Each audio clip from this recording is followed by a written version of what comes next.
with you in mind. We are dedicated to bringing you the right news and information at the right time. Combine those newsletters with our print publication, and you have a combination that cannot be beat. Sign up today for the newsletter or newsletters that fit your needs at fleetowner.com. For industry news and trends, that is fleetowner.com. That's fleetowner.com.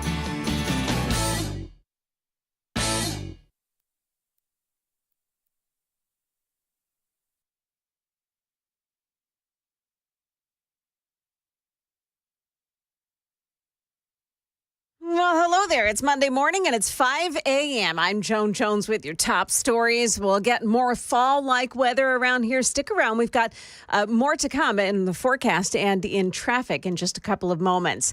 New this morning, Hurricane Helene is now blamed for the deaths of more than 200 people across 6 states, most of them in North Carolina.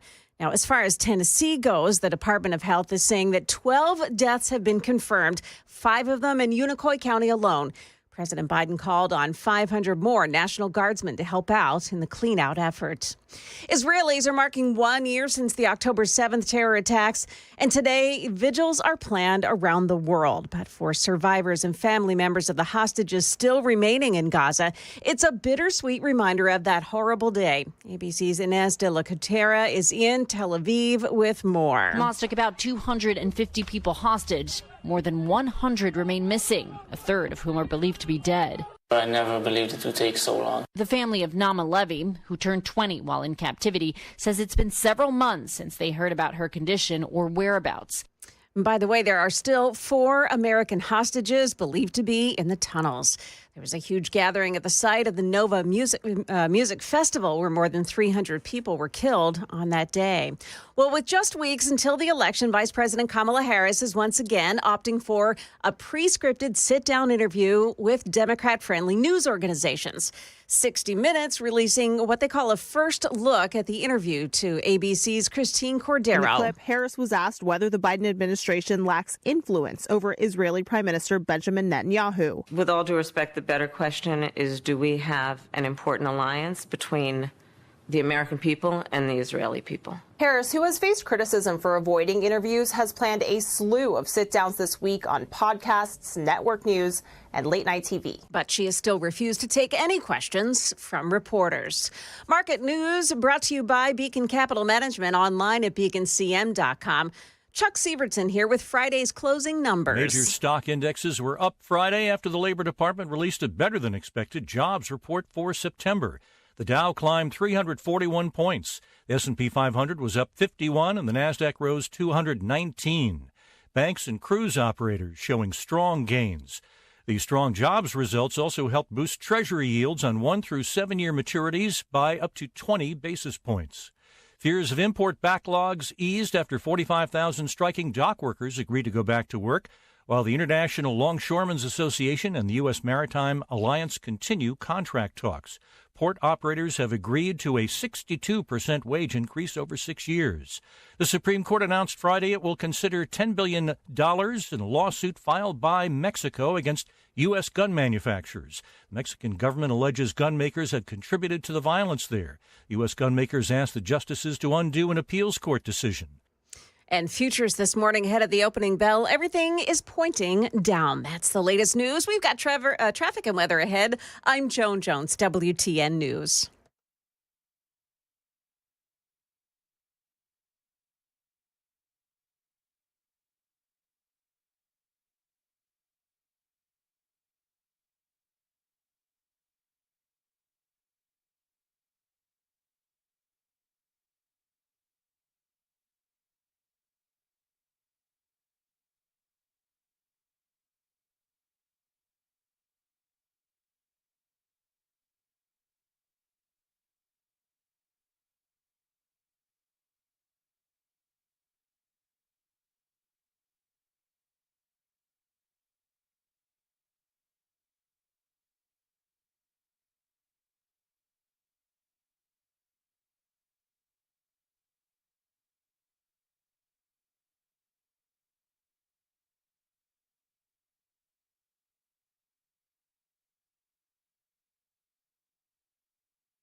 Hey, they're working on the South Loop this morning, so I-40 South Loop westbound off-ramp to southbound I-65 can't go there. It's completely shut off.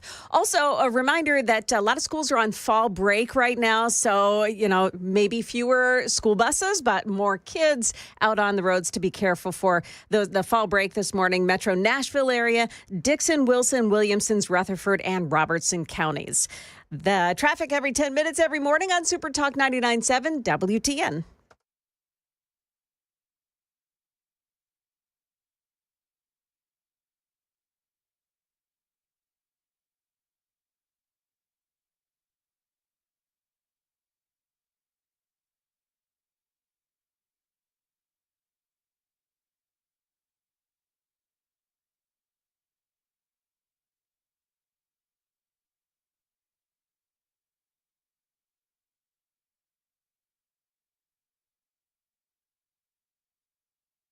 Information fueled, opinion driven. This is Nashville's Morning News with Dan Mandis. And so, my fellow Americans, we talk news. 5:07, Nashville's Morning News on Super Talk 99.7 WTN. Good morning to you, friends. Welcome on into your Monday, October 7th.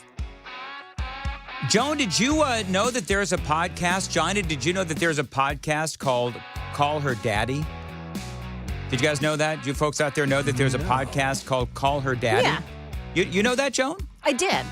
Yeah. It's pretty popular. So what do they usually talk about on this podcast? Because I know it exists. I don't listen to it. Oh, okay. Do you know what, generally speaking, what it does? Because people who are fans of this Call Her Daddy podcast are really upset with the woman who typically does it because they had Kamala Harris on there talking about, politics and, well, kind of, sort of talking about politics. Can I just say, it was like a cotton candy kind of an interview. Of course. They didn't really talk about much of anything. But I'm wondering if, I can only imagine, a podcast called Call Her Daddy. Sometimes you don't really know what these things are all about because there's a play on words and that kind of a thing.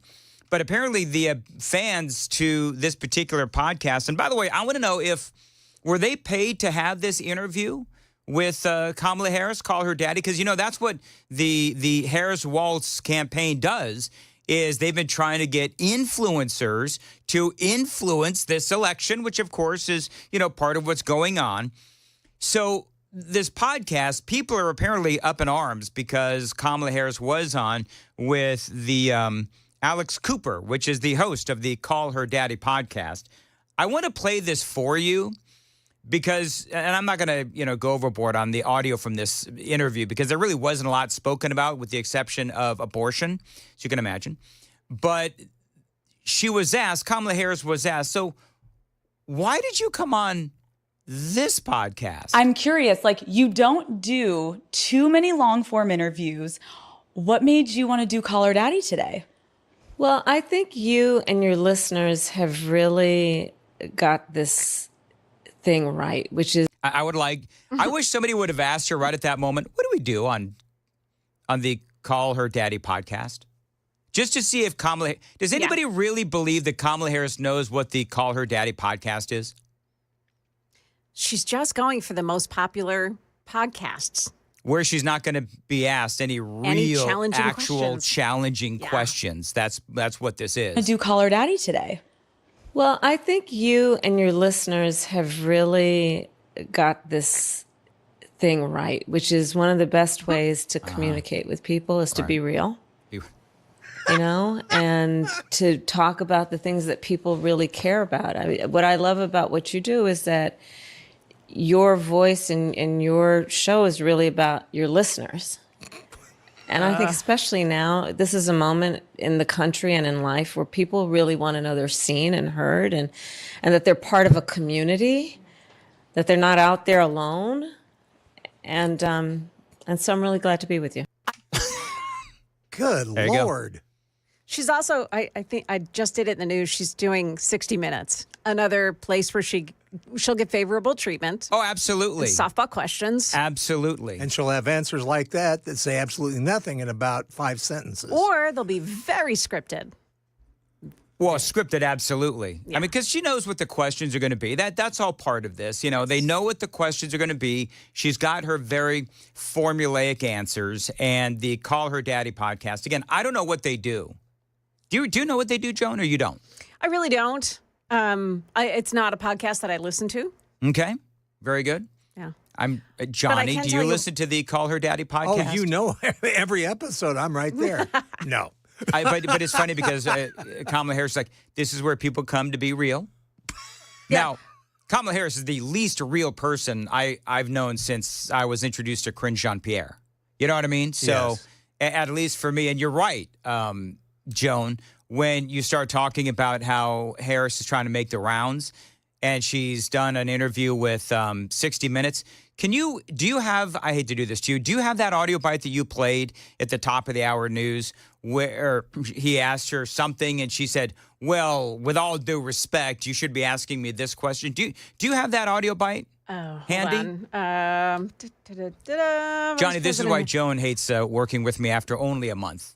Well, you know, there's a reason for that. All right, hold on. Let me see. Now, this will be the whole thing. So it's that's fine. Go ahead. Okay, the whole reporter package. In the clip, Harris was asked whether the Biden administration lacks influence over Israeli Prime Minister Benjamin Netanyahu. With all due respect, the better question is, do we have an important alliance between the American people and the Israeli people? You know, if I were the reporter and Kamala Harris said, with all due respect, you should be asking me this, I would say, with all due respect, I'm going to ask you what I want to ask you, and I'd appreciate an actual answer. Yes. That's what I would have said. Hey, one thing she didn't talk about while she was there, of course, she wasn't asked about it either. Her husband's allegations of, knocking up the nanny and beating up his girlfriend. Knocking up the nanny and knocking around the girlfriend. Yeah. There you go. She was not asked those questions. By the way, the Call Her Daddy podcast is the second most popular podcast behind Joe Rogan. Is it really? Yeah. What do they talk about? In August, Call Her Daddy jumped from Spotify to SiriusXM and a reported $125 million deal. Atta girl. Wow. Atta girl. You know what? Good for them. Yeah. You know, good for them. I don't listen. I don't know what it is or what they talk about, but I mean, listen. They got scoreboard on Nashville's morning news at our podcast. I guess we'll call her daddy. That's exact. Well, sure. By the way, going back to Kamala Harris, bit of an expanded answer on Israel.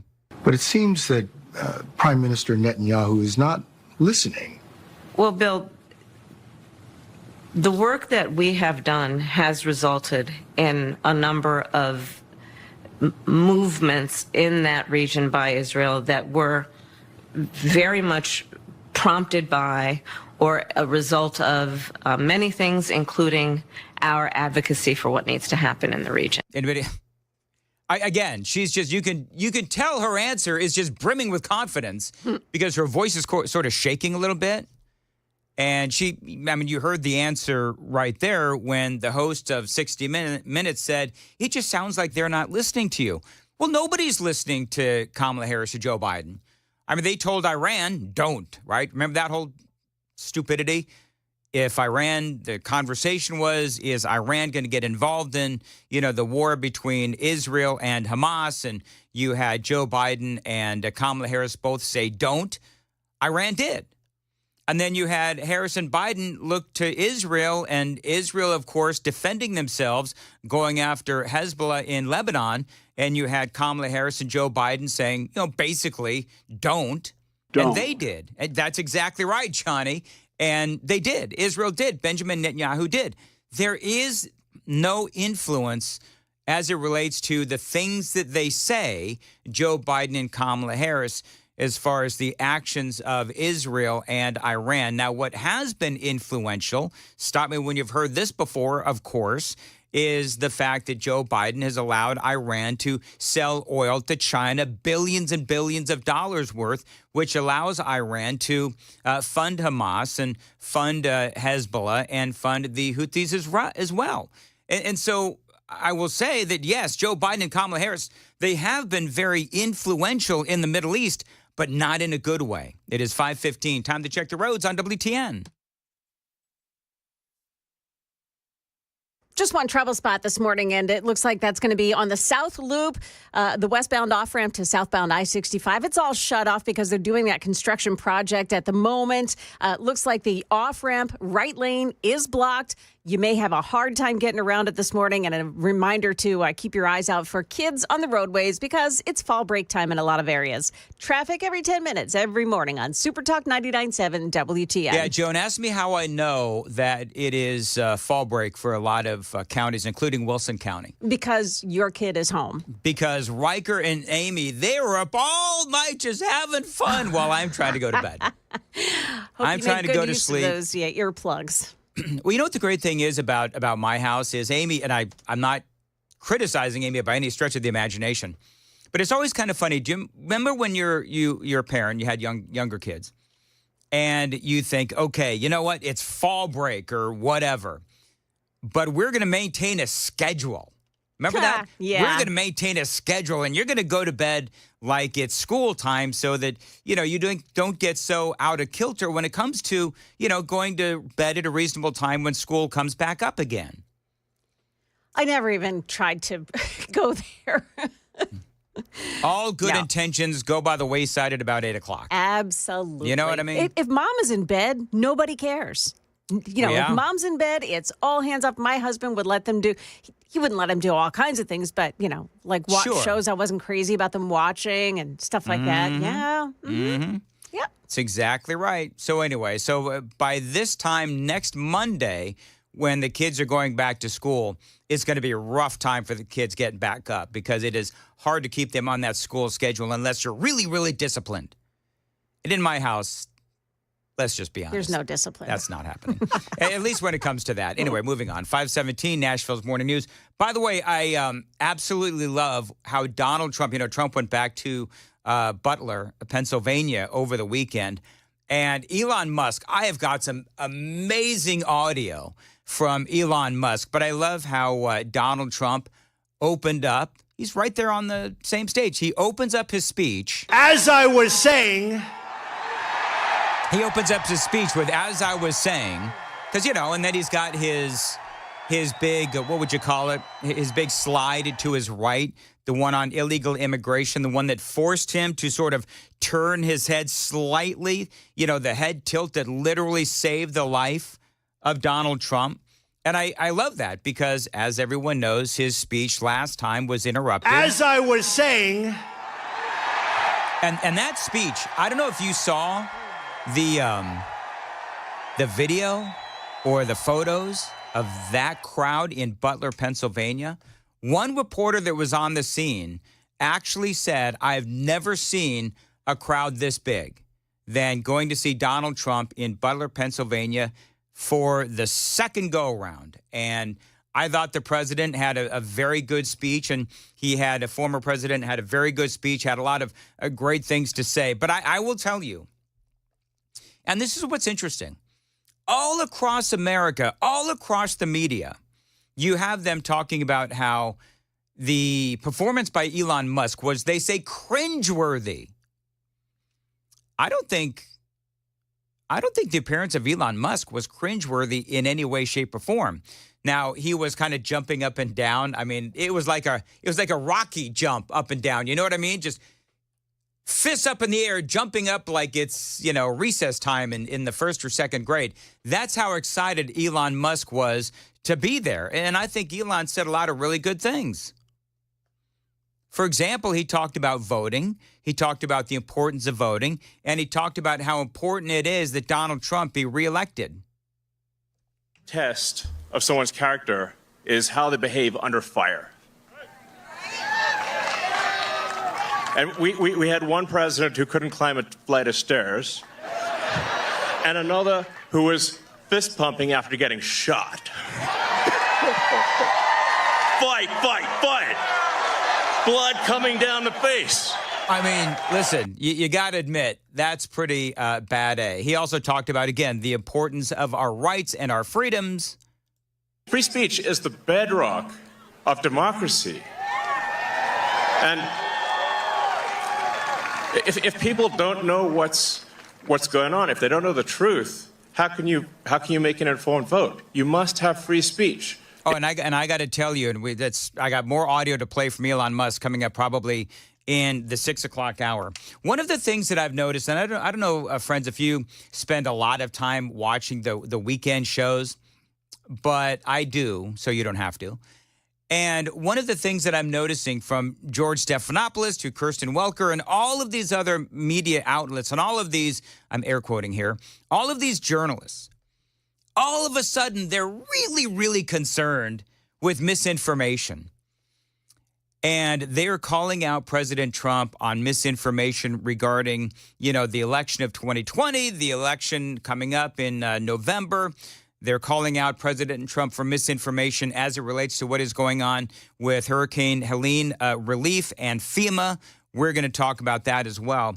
But it is fascinating to sit here and watch the likes of George Stephanopoulos and Kirsten Welker and Dana Bash and all of these other people just fret so much about Donald Trump and misinformation. When you look at the amount of misinformation that these jokesters have been spewing for the last 4 years, it is absolutely laughable. We've got details on that and a whole lot more straight ahead. Joan Jones at 5:22. What's coming up in the news at 5:30? Well, there are new worries for people living in Florida as Hurricane Milton gets stronger. Also, police went fishing in the Cumberland River Saturday night, and they pulled up a whopper. Those stories coming up at 5:30 on Super Talk 99.7 WTN. Johnny, you all right this morning? Is Johnny all right? You can see Johnny better than I can, Joan. Is Johnny all right? Yeah, he's doing okay. Is his hair regrown from him pulling his hair out over the weekend because Alabama lost? His shoulders are a little slumped today. Alabama lost to Vandy. I know. Like big time. Hell is frozen over. No, it's bizarre because I should be more distressed than I am, but I'm happy for Vanderbilt. Listen, sometimes you just got to laugh. Well, that one had to. Oh, my goodness gracious. And I'm happy for Vanderbilt. I mean, I love a good underdog story, and that one was. Now, here's my question. Is it now official, like Tennessee collegiate policy, whatever, that whenever Alabama is beaten, the goalposts get thrown in the river? Because when the Volunteers beat Alabama a couple of years ago, goalpost went in the river. Now Vandy beats Alabama. Goalpost goes into the river. So is that just the official policy now where we have to budget for new goalposts every time? Well, although apparently they fished this one out of the water. Well, I think Vanderbilt has enough money to cover it. Well, coming up at 5:30, I have a story for why Vanderbilt may not allow this again. Oh, really? They're going to concrete the goalposts in? Oh, come on. Don't make me this is a tease. All right. Fine. A tease. Very good. The rest of the story when Joan Jones comes up at 5:30 on WTN. Dan Mandis here. Let me ask you a question. Do you think that our country is going in the right direction, or does it feel like everything is falling apart? Now, if you're feeling alarmed, you're not alone. In fact, the American people from all walks of life have taken action to prepare for whatever is coming up next. And that begins with having an emergency food supply. Storing food in your home is the right thing to do because we are living in crazy times, which explains why so many people are preparing. Now, right now, you can prepare too. Get ready with the 3-month emergency food kit from My Patriot Supply. It comes with delicious foods like creamy stroganoff, honey wheat bread, and mushroom rice pilaf. The entire kit offers over 2,000 calories every single day. It does last up to 25 years, and this is the company that you need to use to prepare. Go to preparewithmandis.com. That's preparewithmandis.com. And my friends at My Patriot Supply, order your 3-month emergency food kit right now. Preparewithmandis.com.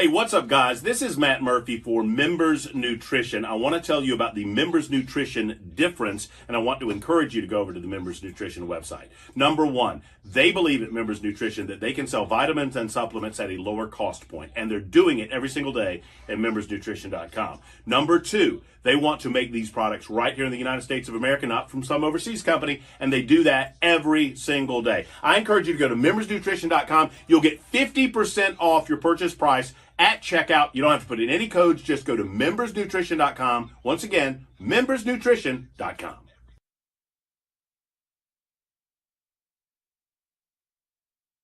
Hey everybody, Dan Mandis with Nashville's Morning News and Super Talk 89.7 WTN. I was speaking to Dr. Christopher Van Shank the other day at a station event. Now, he's a psychiatrist, and he was telling me about the mental health crisis here in America. And as you know, it's out of control. The COVID lockdowns were an absolute disaster. And Dr. Van Shank, again, he's a psychiatrist. And if you're one of those people, you feel like maybe you need to talk to somebody, I would recommend Dr. Christopher Van Shank. He can help you with addictions, depression, anxiety. He can also help kids with the same thing. He's been doing this for 15 years. He's been helping people, and he is here for you today. So if you want to check out his website is nolensvillepsychiatry.com. That's nolensvillepsychiatry.com. There's a whole list of issues that he can help you with. So check him out. If you feel like he can help you, give him a call. The number is below, and good luck.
Good morning. It's now 5:30, and I'm Joan Jones with your top stories. Looks like some of us may be getting a little bit of rain this morning. Our temps will go up into the mid-70s.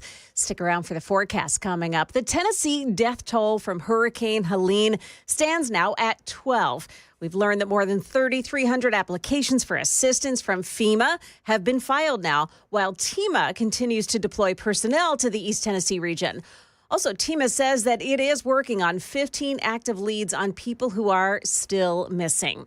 There's a new worry, too. Hurricane Milton is now a Category 2 storm that it's expected to strengthen over the warm waters of the Gulf of Mexico and head straight for Florida. Milton is expected to make landfall Wednesday, potentially hitting the Tampa Bay area as a Category 3 storm with winds up to 129 miles per hour and remaining a hurricane as it moves across central Florida. More than a foot of rain could fall, in addition to rain already falling from a separate storm system. Voluntary evacuations already underway. That's ABC's Andrew Dimbert. Metro Nashville police are searching for a car they believe was involved in a deadly hit and run Saturday night in Paragon Mills. 28-year-old Laura Ramirez Gonzalez and her 10-year-old daughter, Emily, had been riding an electric scooter in the bike lane on Nolensville Pike when a speeding driver cut into their lane and hit them head on.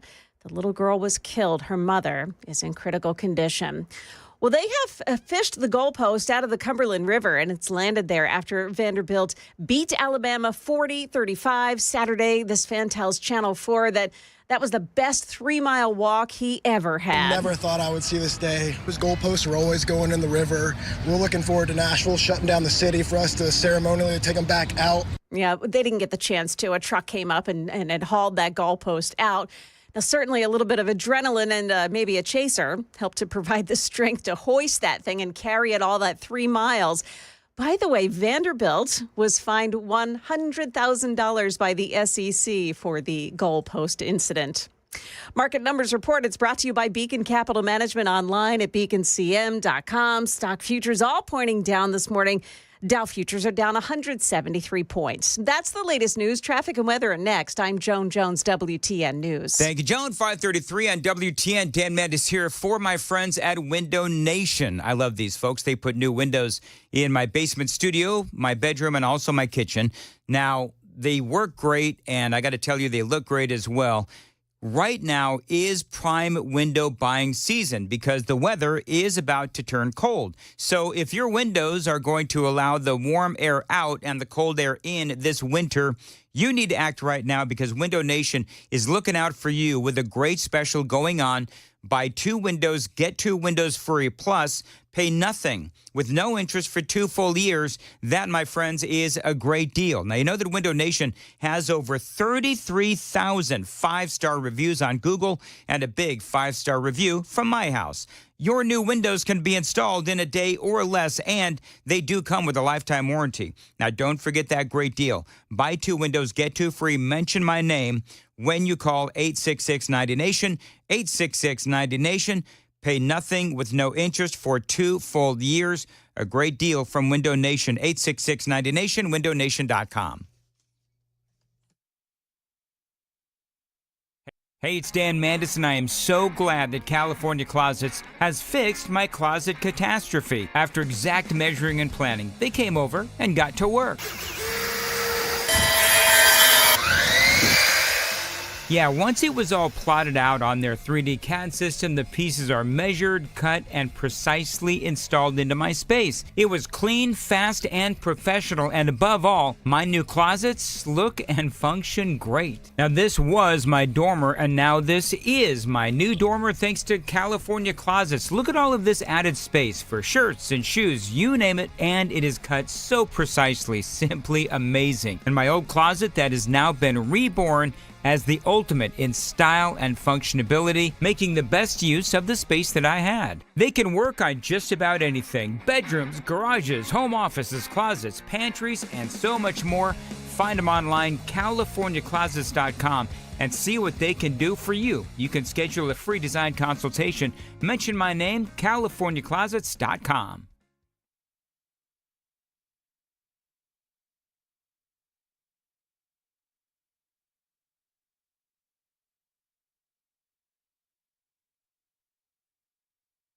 Really no big problems this morning with the exception of the I-40 South Loop.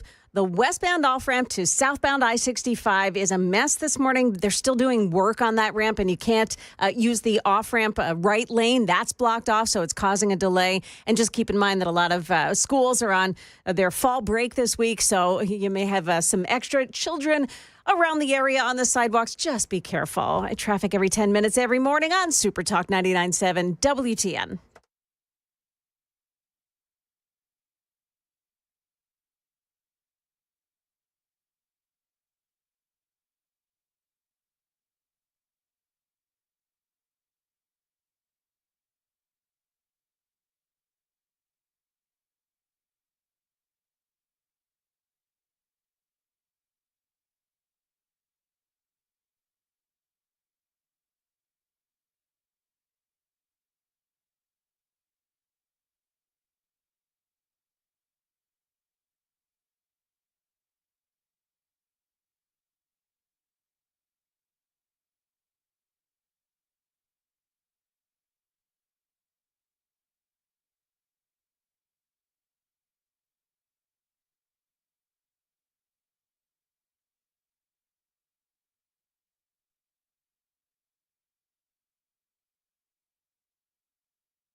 .538, Nashville's Morning News on Super Talk 99.7 WTN. Your host having a senior moment now that I'm an official grandfather. That's right.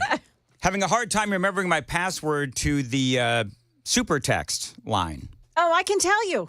Well, I finally got it. I had to look up in my notes. What is wrong with me? It's like I mean, this is no joke. Oh, Lord. Now I'm sounding like Biden. Yeah. But it's like I become a grandfather, and all of a sudden I'm forgetting simple things, like my super text password. However, I'm on now, and people chiming in on the monologue, and thank you for that. I'll be reading those throughout the morning. 615-737-9986. Appreciate it very much. So, yeah, it was, I need some audio, Johnny. It was a very big weekend for the folks over there at Vandy. Vanderbilt takes down #1 Alabama. This is a very big deal. Now, huge. Here's what was funny.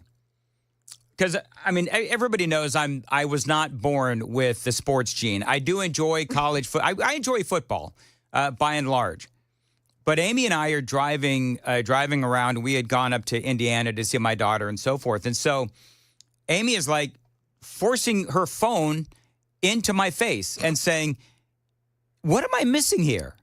It says that Vanderbilt actually beat Alabama. And she's like, literally, as we're at a stop sign, forcing me to look at her phone. She said, is this right?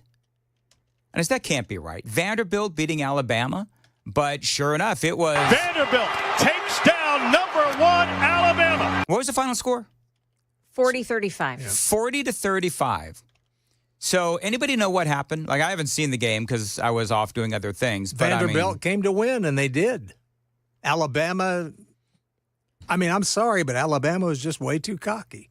Is that what it is? They just got too cocky? I believe so, yes. And I think, I hate to, because I love Nick Saban, but Nick Saban planted the rat poison. Now, Nick Saban is a former head coach. Yes. For Alabama. Now, Nick Saban, he said this on some sort of college game day broadcast. But the only place you play in the SEC that's not hard to play is Vanderbilt. Because when you play at Vanderbilt, you have more fans there than they have. And that's no disrespect to them. It's just the truth. Oh, there's no disrespect. Well, but he's right. He's right about that, though, because the other night, 80% of the crowd was Alabama fans. But by the end of the night, and by the way, the best part of the internet today and yesterday Yes. was when they were playing this soundbite. But the only place you play in the SEC that's not hard to play is Vanderbilt. Because when you play at Vanderbilt, you have more fans there than they have. And that's no disrespect to them. It's just the truth. They were playing that on the scoreboard in a loop. Yep. As the fans are rushing onto the field and taking out the goalposts, I guess, and throwing it into the river. Yeah, and then getting fined. And didn't you say, Johnny, that they actually played that for the Vandy team before the game? That's what I understood. Got them all ticked off. In fact, they said they played it all week. Did they really? Yeah. Ooh. Do you think that really does make a diff? I think it does. Do you really? Joan, do you think that makes a difference? Yeah. I don't know. Like, I'm not an athlete either, but I think, yeah, if you're a very competitive person and you hear that stuff, that'll tick you off enough to make you want to win. I mean, Vanderbilt has been, no disrespect to them, but they have been one of the most losing teams in the SEC. Now, here's my question. So you end up, Vanderbilt beats Alabama. By the way, is there any other Alabama fans on the radio station besides you, Johnny? I'm trying to think. I don't think there is. All right. So, because I'm wondering who else is going to, start getting chided by their coworkers today. I think there's a lot. Yeah, Murphy's going to give me a hard time. Murphy's going to be. Yeah. You might as well leave right at 9. Yeah, I should. So you could just avoid Murphy altogether. Yes. But here's the thing, is that when you see Vandy, you got all those Alabama fans in the stands. Yes. Now you look at the video, and all these fans are rushing the field. At the end of that game, and maybe you folks on the Super Text line can tell me, at the end of the game, were the Vandy fans joined by the Alabama fans? Like, did the Alabama fans were like, no, I'm serious. I know I remember when I was at a baseball game, forget when and where, but it was a long time ago. Yeah. And so I was rooting for the Dodgers. It was back when I was a kid and I was playing in L.A. Well, the opposing pitcher was throwing a no-hitter, and so against the Dodgers. And so by about the 8th inning, you're rooting for the opposing pitcher because you know how unique of a situation it is. So I'm wondering here, as it became readily apparent that Vandy was going to beat Alabama, did the Alabama fans actually just, you know what?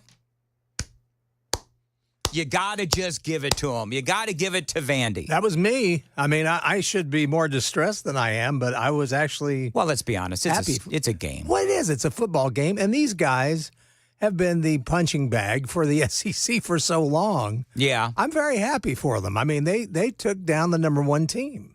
Vandy's 4-0, or not Vandy. Alabama was 4-0. Yes. Vandy was 2-2. I mean, Vanderbilt's not even ranked. So are they now? I don't even know how that ranking system works, but I mean, they should be now, right? I would think so. All right. Now, and the goalposts how do you get those goalposts out? Like, isn't there a way to keep those goalposts out or keep those goalposts in the ground? Like, there's got to be a way to do it. How do they keep getting the goalposts out of the ground? Well, you do what the SEC just did, and they fine them $100,000. Yeah, but I don't know if that's enough. That is chump change. Oh, that's chump change. That's upfront whoop-out money for Vanderbilt. In fact, the old joke about Vanderbilt. You know how many Vanderbilt students it takes to change a tire? How many? 2. 1 to call daddy, 1 to mix the drinks. Okay. Let's see here. 89. All right, so Alabama fan here at 89-49. So I want to know from Bama fan 89-49, were you rooting for or do you appreciate the fact that Vandy came in unranked and kicked the crap out of Alabama? Do you as a Bama fan appreciate what they did? Let's see. I don't know if I want to do this. This is from Smut Dog. Most Alabama fans are the sorest losers in football, which is why many root against them. Johnny, any comment? I mean, there are some, yes. I mean, I know. 93-37. I'm with Johnny. I'm a Bama fan. Proud of the Vandy kids. I can only imagine how awesome it was for those kids. Exactly. No, I think every SEC, because some people always say, Alabama's got the sorest. You pick any SEC team, they have sore losers in the fans of every SEC team out there. Some of the worst. Even the Vols? Yes. Really? Oh, gosh. I think with all due respect to the Vols fans, I mean, you'd think that they'd kind of be used to losing. So when you're used to losing, boy, you're going to get a lot of love today. Okay, maybe I'm wrong. I told you I'm not. Listen, I predicted a lot of political stuff in my time, but I've never pretended to be a college football genius. And I was shocked that the Vols lost this weekend. I was expecting them to beat Arkansas. 55-81. Vandy is going to be going from being just ranked to being ranked, he says. Yeah. Question mark. I don't know. So what happens to Vandy now? Like, do they suddenly become ranked? Again, I don't know how it works. So. I don't. It's going to take a few more games, I would think. Nick says Vandy still is not ranked. Bama fan here, but closest Vandy fan, it could have been anybody else. I'd be thrilled. So there you go. I don't know. I think it's interesting to watch, and I think it's fun to watch. And oh yeah, I guess those goalposts like traveled for 3 miles. Oh yeah, they took them right downtown. I mean, that's quite. That is haul. Insanity. That's what, 3 miles long? Yeah. Now, can I ask why? What do they do with the goalpost? Are they going to put it back? Is that what they're going to do, Joan? That was not clear. Okay. They hauled it out. It was last seen on the back of a truck. Somebody called Daddy. Get the goalpost on the river. I just say we can't do that. Yeah. All right, so there you go. Congratulations to Vandy. You bet. I mean, that's quite an upset. John, are you into roller coasters? I used to be. Not at this age, no. I went to Holiday World with Amy and Riker over the weekend. My daughter lives in Louisville, right outside of Louisville, over the bridge in Indiana. And so it's close to Holiday World. So we went to go to Holiday World, my first time I've ever been to Holiday World. And every time I go to a place with roller coasters, I'm reminded as to why I hate roller coasters. But you know what? When you got a 10-year-old in the house and a wife that dares you to go on the roller coasters with them, then you've got to go, right? You've got to rise to the challenge. Oh, yes, sir. Amy is almost in traction this morning because we went on these old wooden roller coasters at Holiday World. You ever go on those, Joan and Johnny? Those things will break your back. You know who I am at the amusement park? I'm the person that carries everybody's purses and coats when they go on a ride. You're the holder. I'm a holder. Yeah, You're the holder, don't do. and you're the one that tries to take the pictures as the as the roller coaster car flies by. That's me. Yep. Man, we went on those old wooden roller coasters at Holiday World, and I was to a leave in about an hour in. A leave. Yeah, that was my trip. But you know what? The three of us, I mean, Riker was fine, but as I said, Amy's in traction, so we spent considerable amount of time in the hot tub trying to get over I mean, you feel like you're in a car crash. That's what when you go on these old roller coasters, the newer roller coasters that are sort of, I don't know how you would even describe it, but just they're very smooth. Yes. Those are really cool. Man, those old time roller coasters, the wooden ones. If I could live the rest of my life without going on one of those, there are people that swear by those things, though. Really? Absolutely. Oh yeah, it's like they've got there's like a cult thing going on online where people debate the best old wooden roller coasters out there, and people will swear by Holiday World and their roller coasters. It's like whatever, but you know what? I was pleasantly surprised. Now I would not put because I love amusement parks. I would not put Holiday World above Dollywood. Dollywood still, and I've been to Disneyland, I've been to Universal, I've been to all those places. Dollywood still to this day remains my all-time favorite. Wow. At the age of 57 years old, I've yet to see, and I've been, again, to these various places all across the country. Dollywood, people that have only been to Dollywood, the other places, in my opinion, pale in comparison to Dollywood. Boy, that's quite wow. Yeah. Even like the Six Flags kind of places? Six Flags felt more like 3.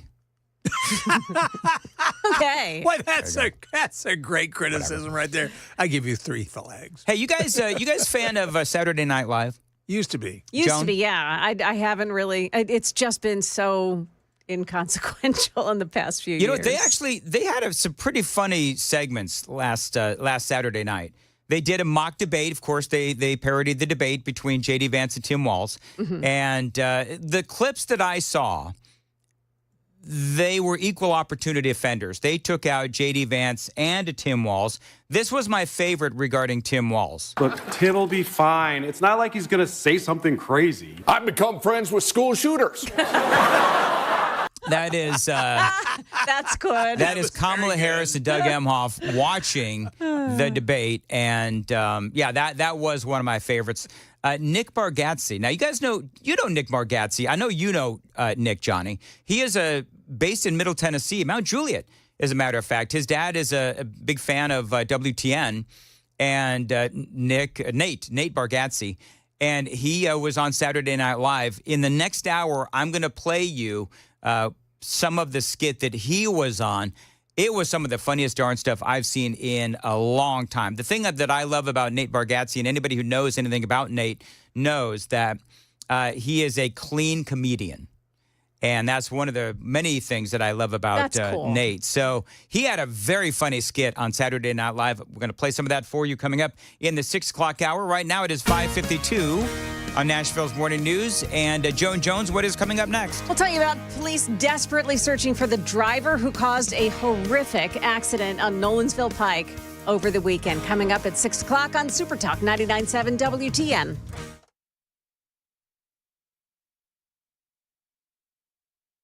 Hey, it's Dan Mandis, and I am so glad that California Closets has fixed my closet catastrophe. After exact measuring and planning, they came over and got to work. Yeah, once it was all plotted out on their 3D CAD system, the pieces are measured, cut, and precisely installed into my space. It was clean, fast, and professional, and above all, my new closets look and function great. Now, this was my dormer, and now this is my new dormer thanks to California Closets. Look at all of this added space for shirts and shoes, you name it, and it is cut so precisely, simply amazing. And my old closet that has now been reborn as the ultimate in style and functionability, making the best use of the space that I had. They can work on just about anything: bedrooms, garages, home offices, closets, pantries, and so much more. Find them online, CaliforniaClosets.com, and see what they can do for you. You can schedule a free design consultation. Mention my name, CaliforniaClosets.com.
5:56, Nashville's Morning News on Super Talk 99.7 WTN. Johnny, what was it you said about college football fans, generally speaking? They tend to be sore losers? Well, SEC, yes. You have a lot. I mean, every team has them. So John out there at 0973, because I talked about the Vols being used to losing. John says, go jump in the lake, Dan. Stick with ABBA or whoever. Go Vols. I said, fair enough. That's very funny. He says, I believe that you have your Tennessees mixed up, Dan. The Titans may be used to losing. Ooh. Hey, listen here. Well, that's true. That is true. Titans are sucking this year. Boy, they are. You know what? Here's good news, though. The Titans didn't lose this past weekend. They had a bye. Yeah. Look at that. I had the punchline and then the music. That never happens. Yes. Which is good, because that's all I've got to say about college football. Anyway, 5:58, Nashville's Morning News. Super text line is open. Very active this morning, 615-737-9986. You're not going to believe where we are going to see Kamala Harris in the coming weeks. Stay close.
Good morning, 6 o'clock now, and I'm Joan Jones with your top stories.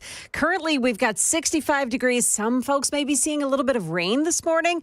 It'll feel a bit more like fall later today, and we've got your forecast just ahead. Well, today marks 1 year since the October 7th Hamas attack on Israeli residents. Many friends and survivors are still processing the events of that day. The trauma of that day is still raw. This man was the first resident of a kibbutz to return since the attack. His front door still covered by Hamas bullets. You can see how many bullet holes there are.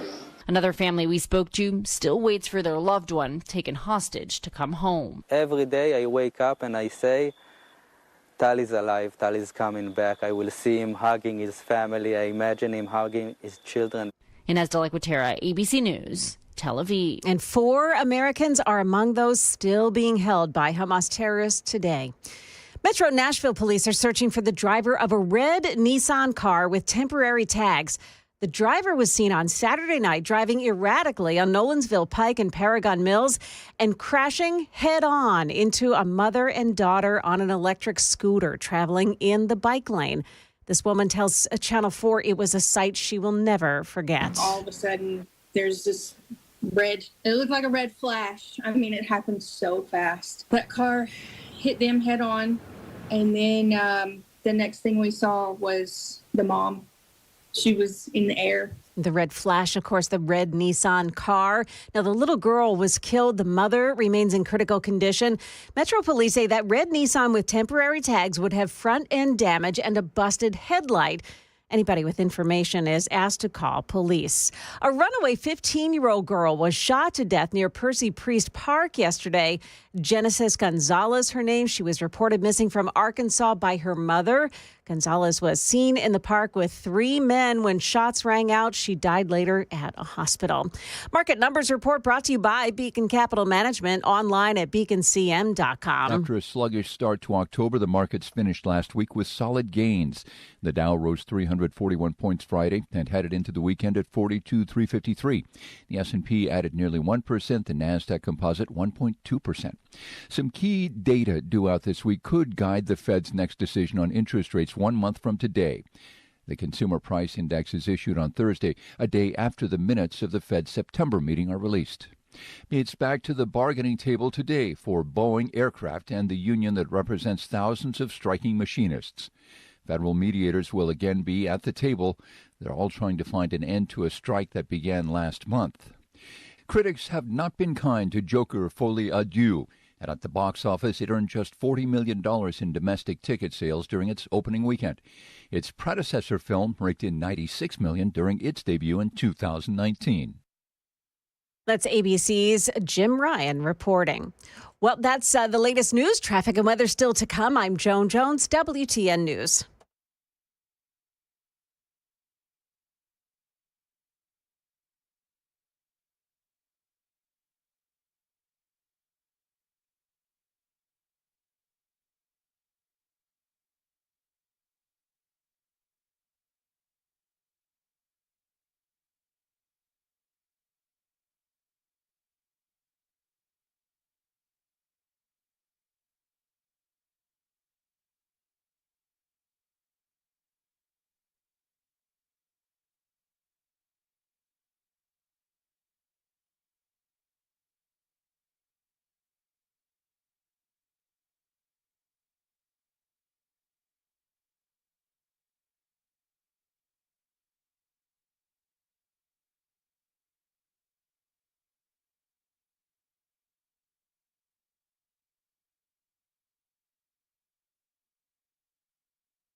The guaranteed offer is the easiest way to sell your home. It's really simple. We bring you an all-cash offer. You close in as little as 21 days. No home inspections, no lockboxes, no open houses. Go to markspain.com to get a guaranteed offer and start packing.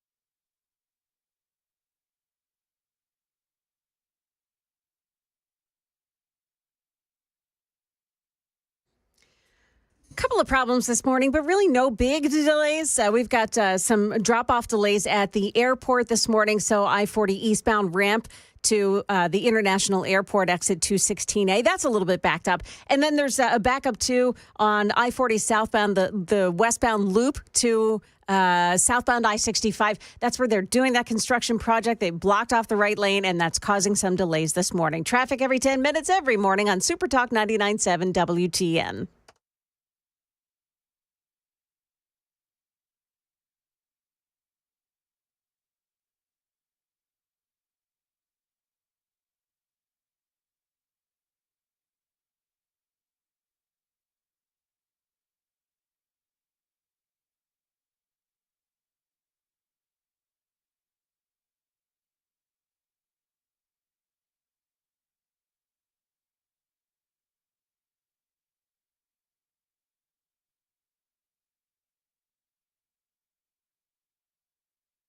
Information fueled, opinion driven. This is Nashville's Morning News with Dan Mandis. And so, my fellow Americans, we talk news. 6:06, Nashville's Morning News on Super Talk 99.7 WTN. Welcome on in to your Monday morning, October 7th. Hope you're doing well. I got to tell you, the media, they are just... I'm trying to be respectful, and I don't know why. I'm not trying to be respectful to the media, but I'm trying to be respectful to the fact that there may be kids in the car. So I don't know how to describe the media, but they're all in a tizzy over misinformation. Do you remember Richard Simmons? When Richard Simmons used to just, he's just very effeminate. You know what I mean?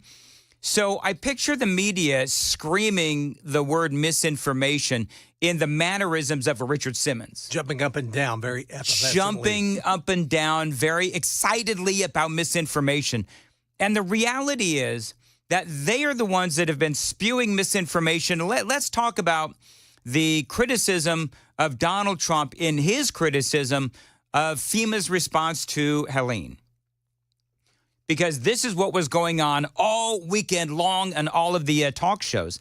Now, remember, one of the TV talk shows, one of the things that I always say is that the media, they are perpetually accusing Donald Trump and his supporters and conservatives of spreading misinformation. Yet they are the ones, clearly, as you know, they are the main purveyors of misinformation. Karine Jean-Pierre, CBS, NBC, ABC, certainly MSNBC, and so forth.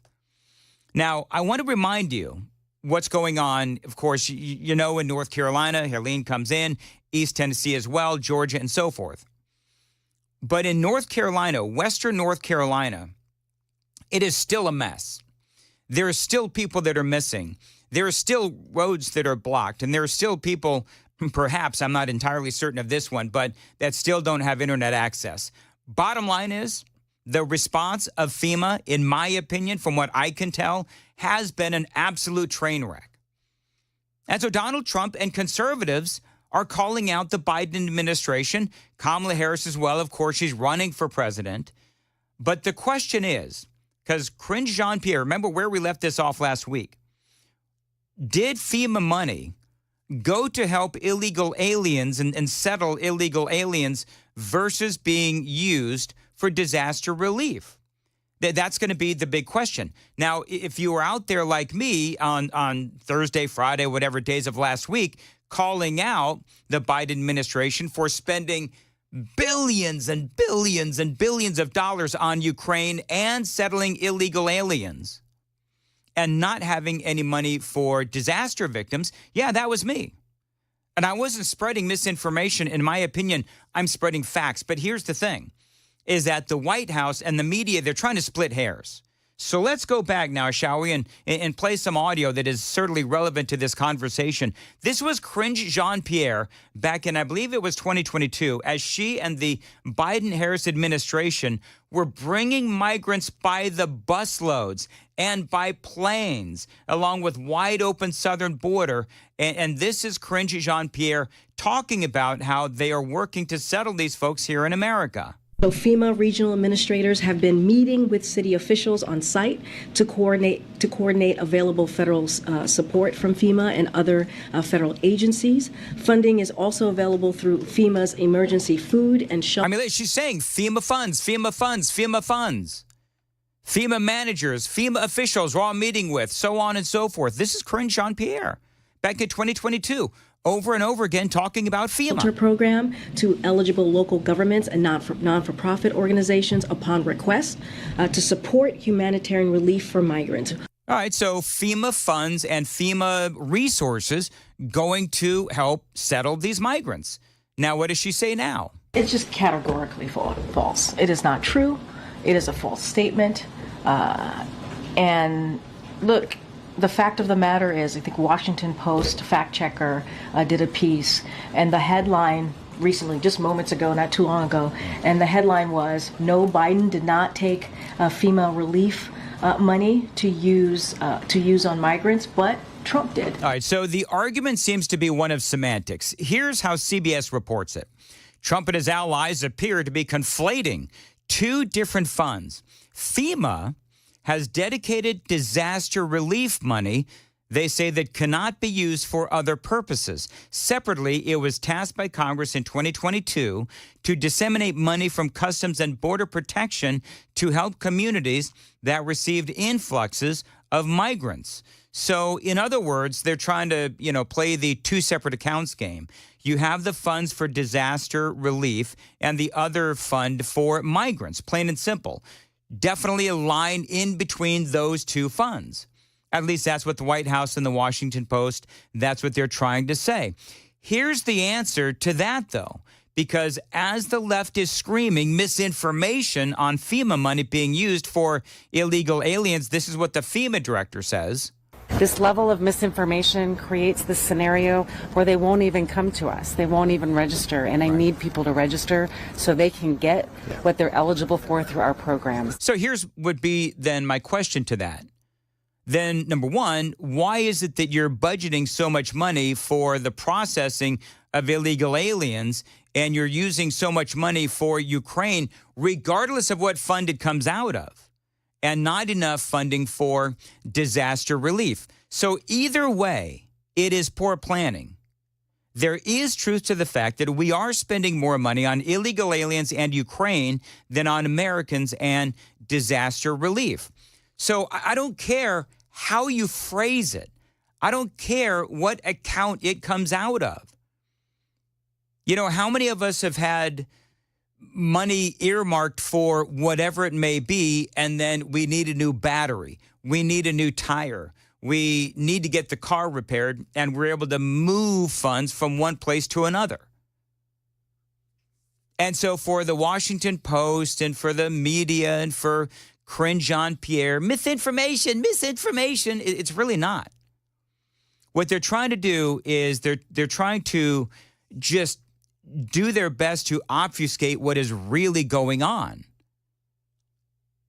Kirsten Welker had a moment with Tom Cotton. I'm going to play the audio coming up. And in my opinion, anyway, she absolutely was caught flat-footed as Joe Biden and Kamala Harris were, as Helene roared ashore. Because Tom Cotton flat out called her, in my opinion, called her misinformation, as she herself is calling Trump misinformation. I've got the must-hear audio straight ahead, 6:15. Time to check the road on WTN.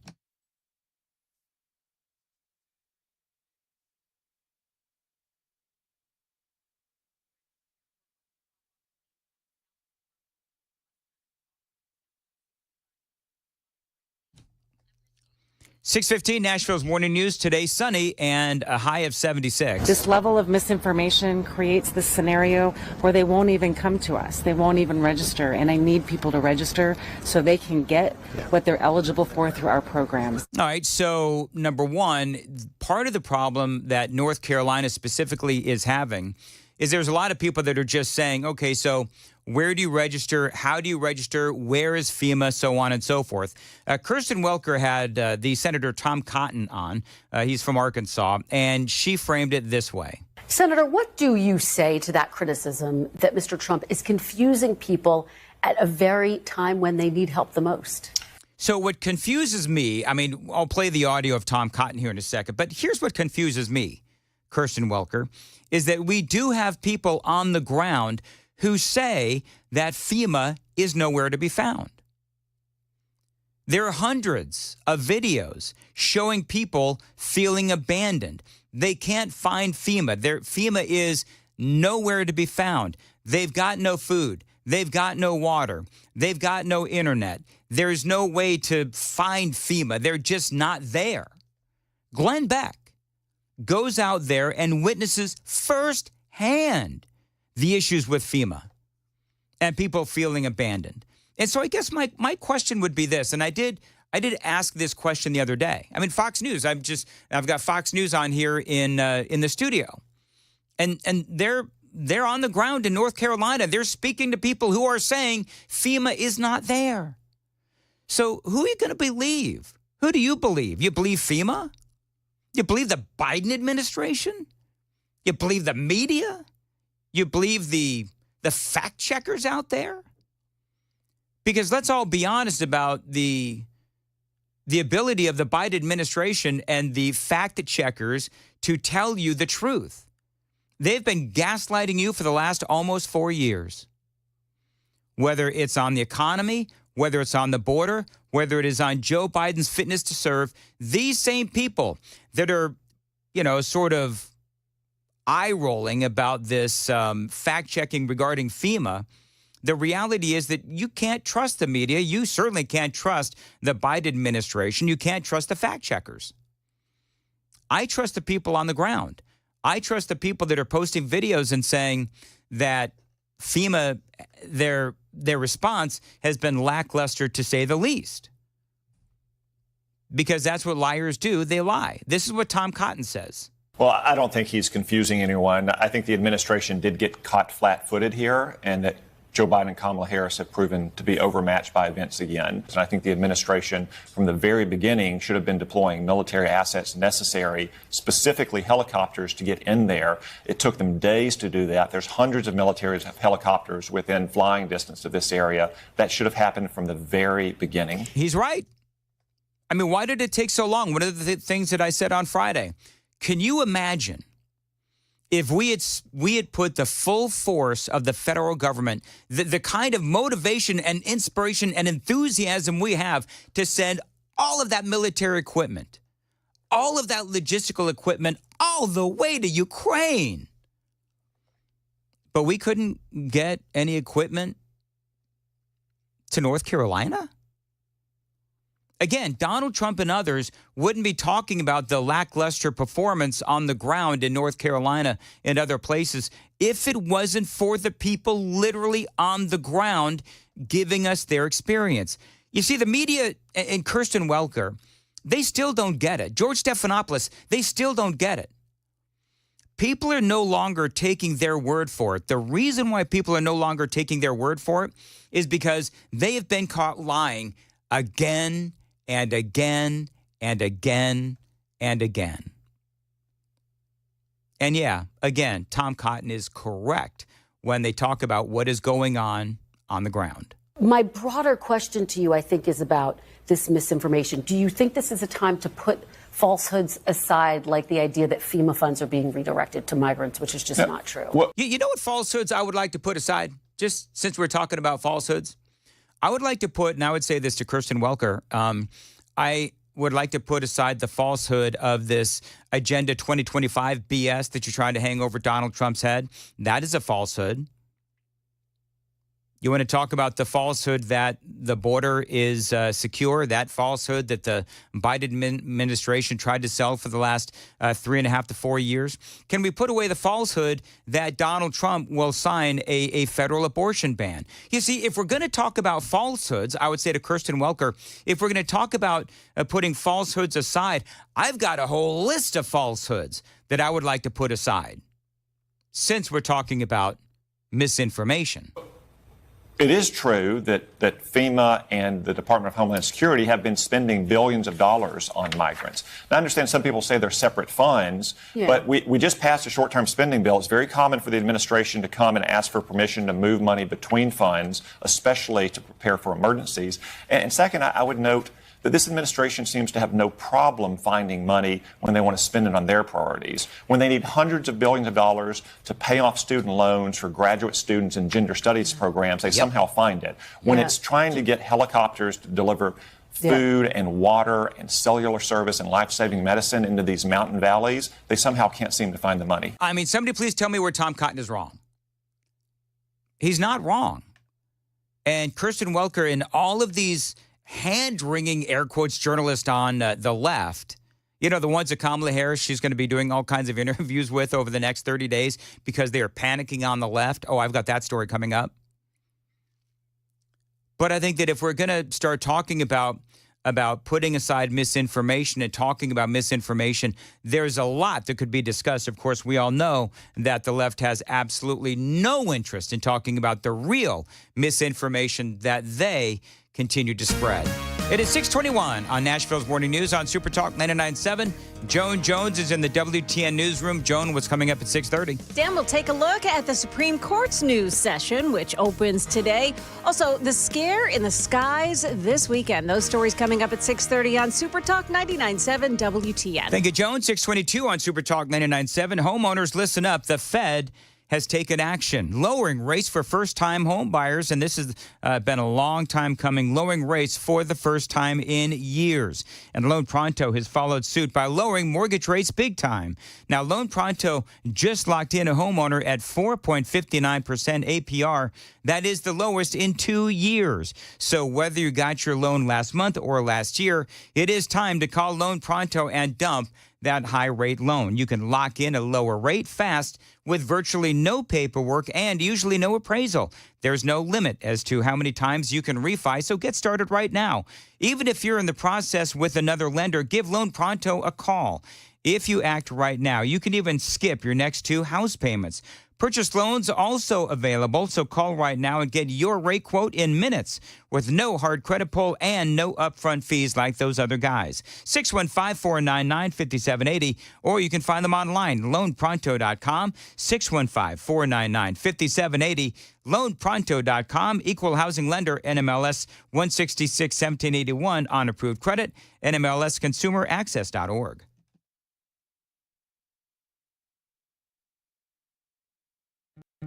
Hey, what's up, guys? It's Matt Murphy in the middle of downtown Franklin, Tennessee. We've talked so much about Savory Spice. I thought, why not show you the place? So let's go on in and see what's popping at Savory Spice. As I've always said, you will smell the spices even before you walk in. I can smell them right here in the doorway. Come on in and let's introduce you to the one and only Holly, who is the owner and proprietor of Savory Spice. Say hey, Holly. Hello, everyone. Now, enough about Holly. Let's talk about Spice and Easy products like the incredible taco soup, which, as I said, you put this in a crock pot, you put all the ingredients that it tells you to buy right there, you put the spices in, and it's so easy. So if you don't know what you're doing around the kitchen, it's a perfect way to find your way around the kitchen, as is the Mediterranean dill risotto. Now, for the holidays, pumpkin pie spice. What doesn't it have, Holly? Pumpkin. Doesn't have any pumpkin in it. That's a fun fact for all of you kids out there. Now, if you stop by Savory Spice, either in the Franklin location or at L&L Market, you can get yourself a sample of the dill dip, which is my absolute favorite. Just tell them Matt Murphy sent you to Savory Spice with purchase now. So come by Franklin or L&L Market in Nashville and come see Holly and the entire crew at Savory Spice.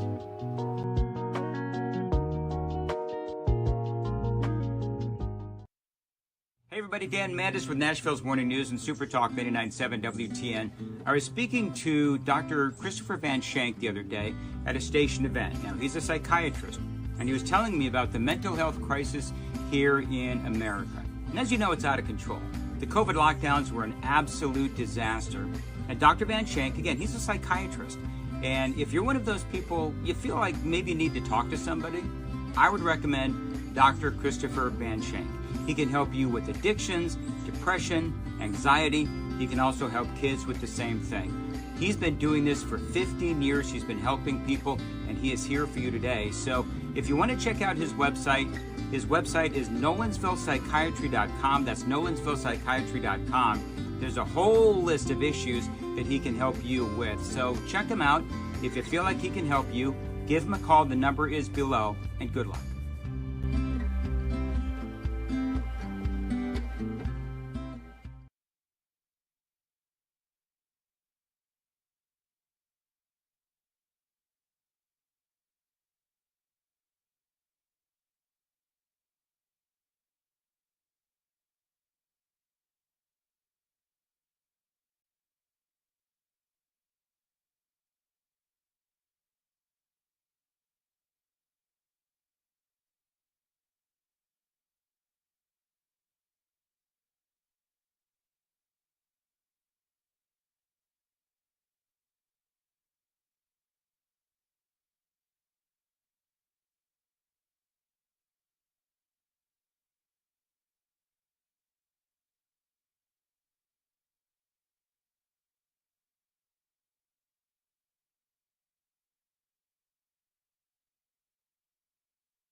618, Nashville's Morning News on Super Talk 99.7 WTN. All right, somebody wanted me to play real quickly. I can only do this real quickly. Apparently Bill Lee has come out of hiding and said this. There's a lot of misinformation.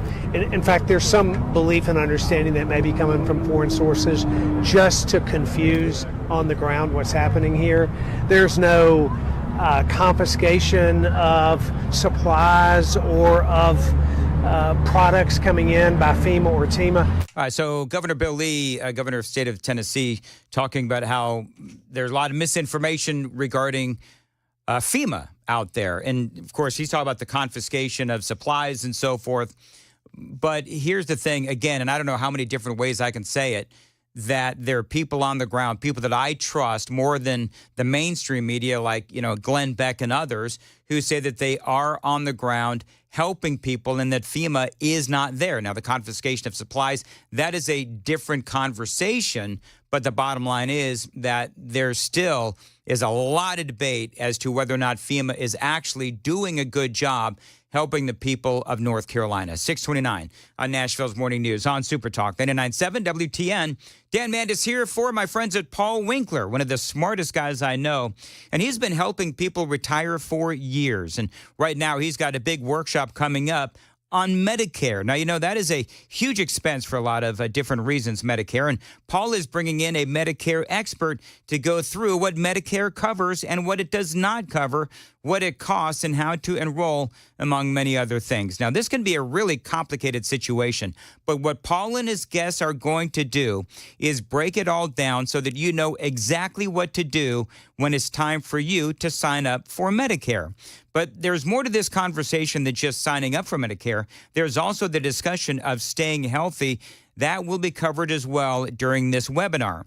So just so you know, there are different Medicare plans and problems, and Paul is going to help you avoid those pitfalls and the problems. He is going to help you avoid all of those issues, including, by the way, biased agents that might put you on the wrong plan. So arm yourself with information with Paul Winkler. Now, this free seminar happens on October 17th at noon. Find all the details at paulwinkler.com/Medicare. That's paulwinkler.com/Medicare.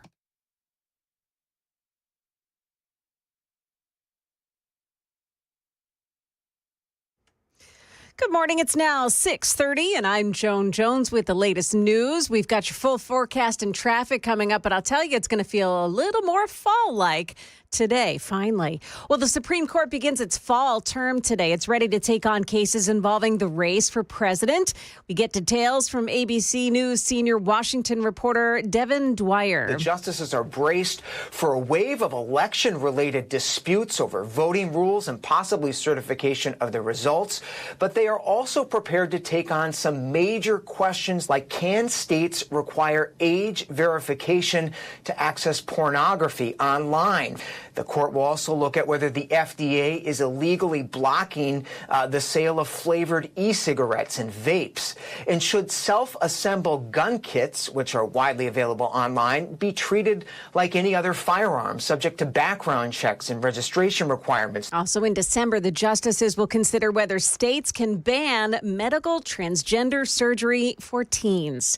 The NTSB is investigating a Frontier Airlines flight from over the weekend that appeared to catch fire while in air. Passengers now speaking out about that experience with ABC's Zoreen Shah. Flames spew from the Airbus 321 as it hits the tarmac. We were just in shock. We're like, you see this on movies and shows, but you don't expect it to happen to you. The pilot declaring an emergency after detecting smoke in the cockpit. The wheel melted. Firefighters dousing the flames. The data recorders are on their way to D.C. for evaluation. Market Numbers Report brought to you by Beacon Capital Management online at beaconcm.com. Stock futures all pointing down this morning. That's the latest news. Traffic and weather are ahead. I'm Joan Jones, WTN News. Thank you, Joan. 6:33, Nashville's Morning News on Super Talk 99.7. Dan Mandis here. Special thanks to the Glock Store for sponsoring last week's VP Debate Watch Party. They're also going to sponsor our election night broadcast is going to happen Tuesday, November 5th at the Wilson County Fairgrounds. Details at 997WTN.com. The Glock Store, they are big supporters of WTN, so we should support them. Listen, if you need anything two-way related, guns, training, ammo, customization of your firearm, the Glock Store is an incredible place to celebrate the Second Amendment. Now, I know that I'm going through the training, and it is great. Really, it doesn't matter how good of a shot you are. They can make you better at the Glock Store. They do allow you to train in rooms, not lanes like all those other places.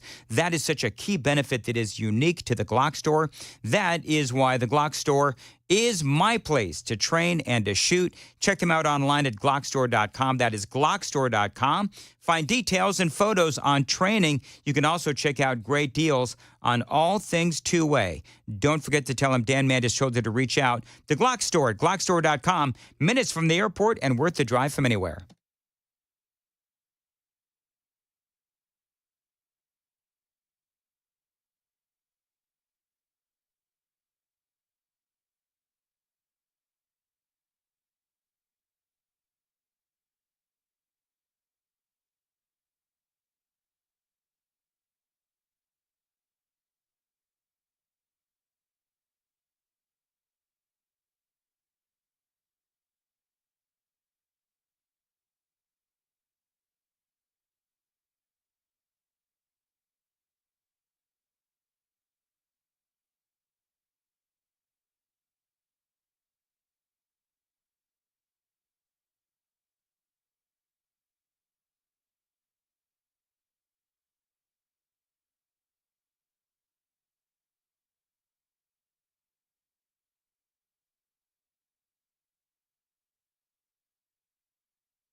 Couple of trouble spots now in Nippers Corner. It's a crash on Old Hickory Boulevard west of Edmondson Pike.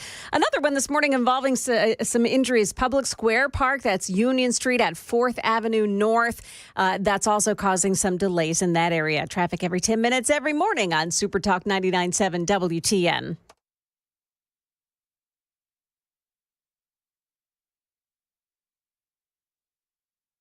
Hey, what's up, guys? This is Matt Murphy for Members Nutrition. I want to tell you about the Members Nutrition difference, and I want to encourage you to go over to the Members Nutrition website. Number one, they believe at Members Nutrition that they can sell vitamins and supplements at a lower cost point, and they're doing it every single day at membersnutrition.com. Number two, they want to make these products right here in the United States of America, not from some overseas company, and they do that every single day. I encourage you to go to membersnutrition.com. You'll get 50% off your purchase price at checkout. You don't have to put in any codes. Just go to membersnutrition.com. Once again, membersnutrition.com.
.637 Nashville's Morning News on Super Talk 99.7 WTN. A lot of people have something to say about Governor Bill Lee coming out and saying that fake news, that FEMA's not on the ground and helping people. 6721 and a lot of other folks talking about how FEMA has been seizing supplies. I don't know about all of that. I just don't know. But when people that I trust say these things are happening, then I do trust them. 8602, Bill Lee is lying. We have seen the videos where volunteers say that their items are being confiscated. It goes on and on. 9832, we listen to Americans on the ground, not politicians or mainstream journalists. 1270, first-time texter. Possible reason they're not in a hurry to help the folks in Western North Carolina could be they don't want them to vote. 26 out of the 28, this is part of the news cycle this morning, 26 of the 28 counties that were wrecked by Hurricane Helene and not being helped by FEMA not necessarily in a big hurry to help these folks, voted for Donald Trump. But again, I don't know, whatever. I mean, you do your own research, but to me, I'm just calling it as I see it.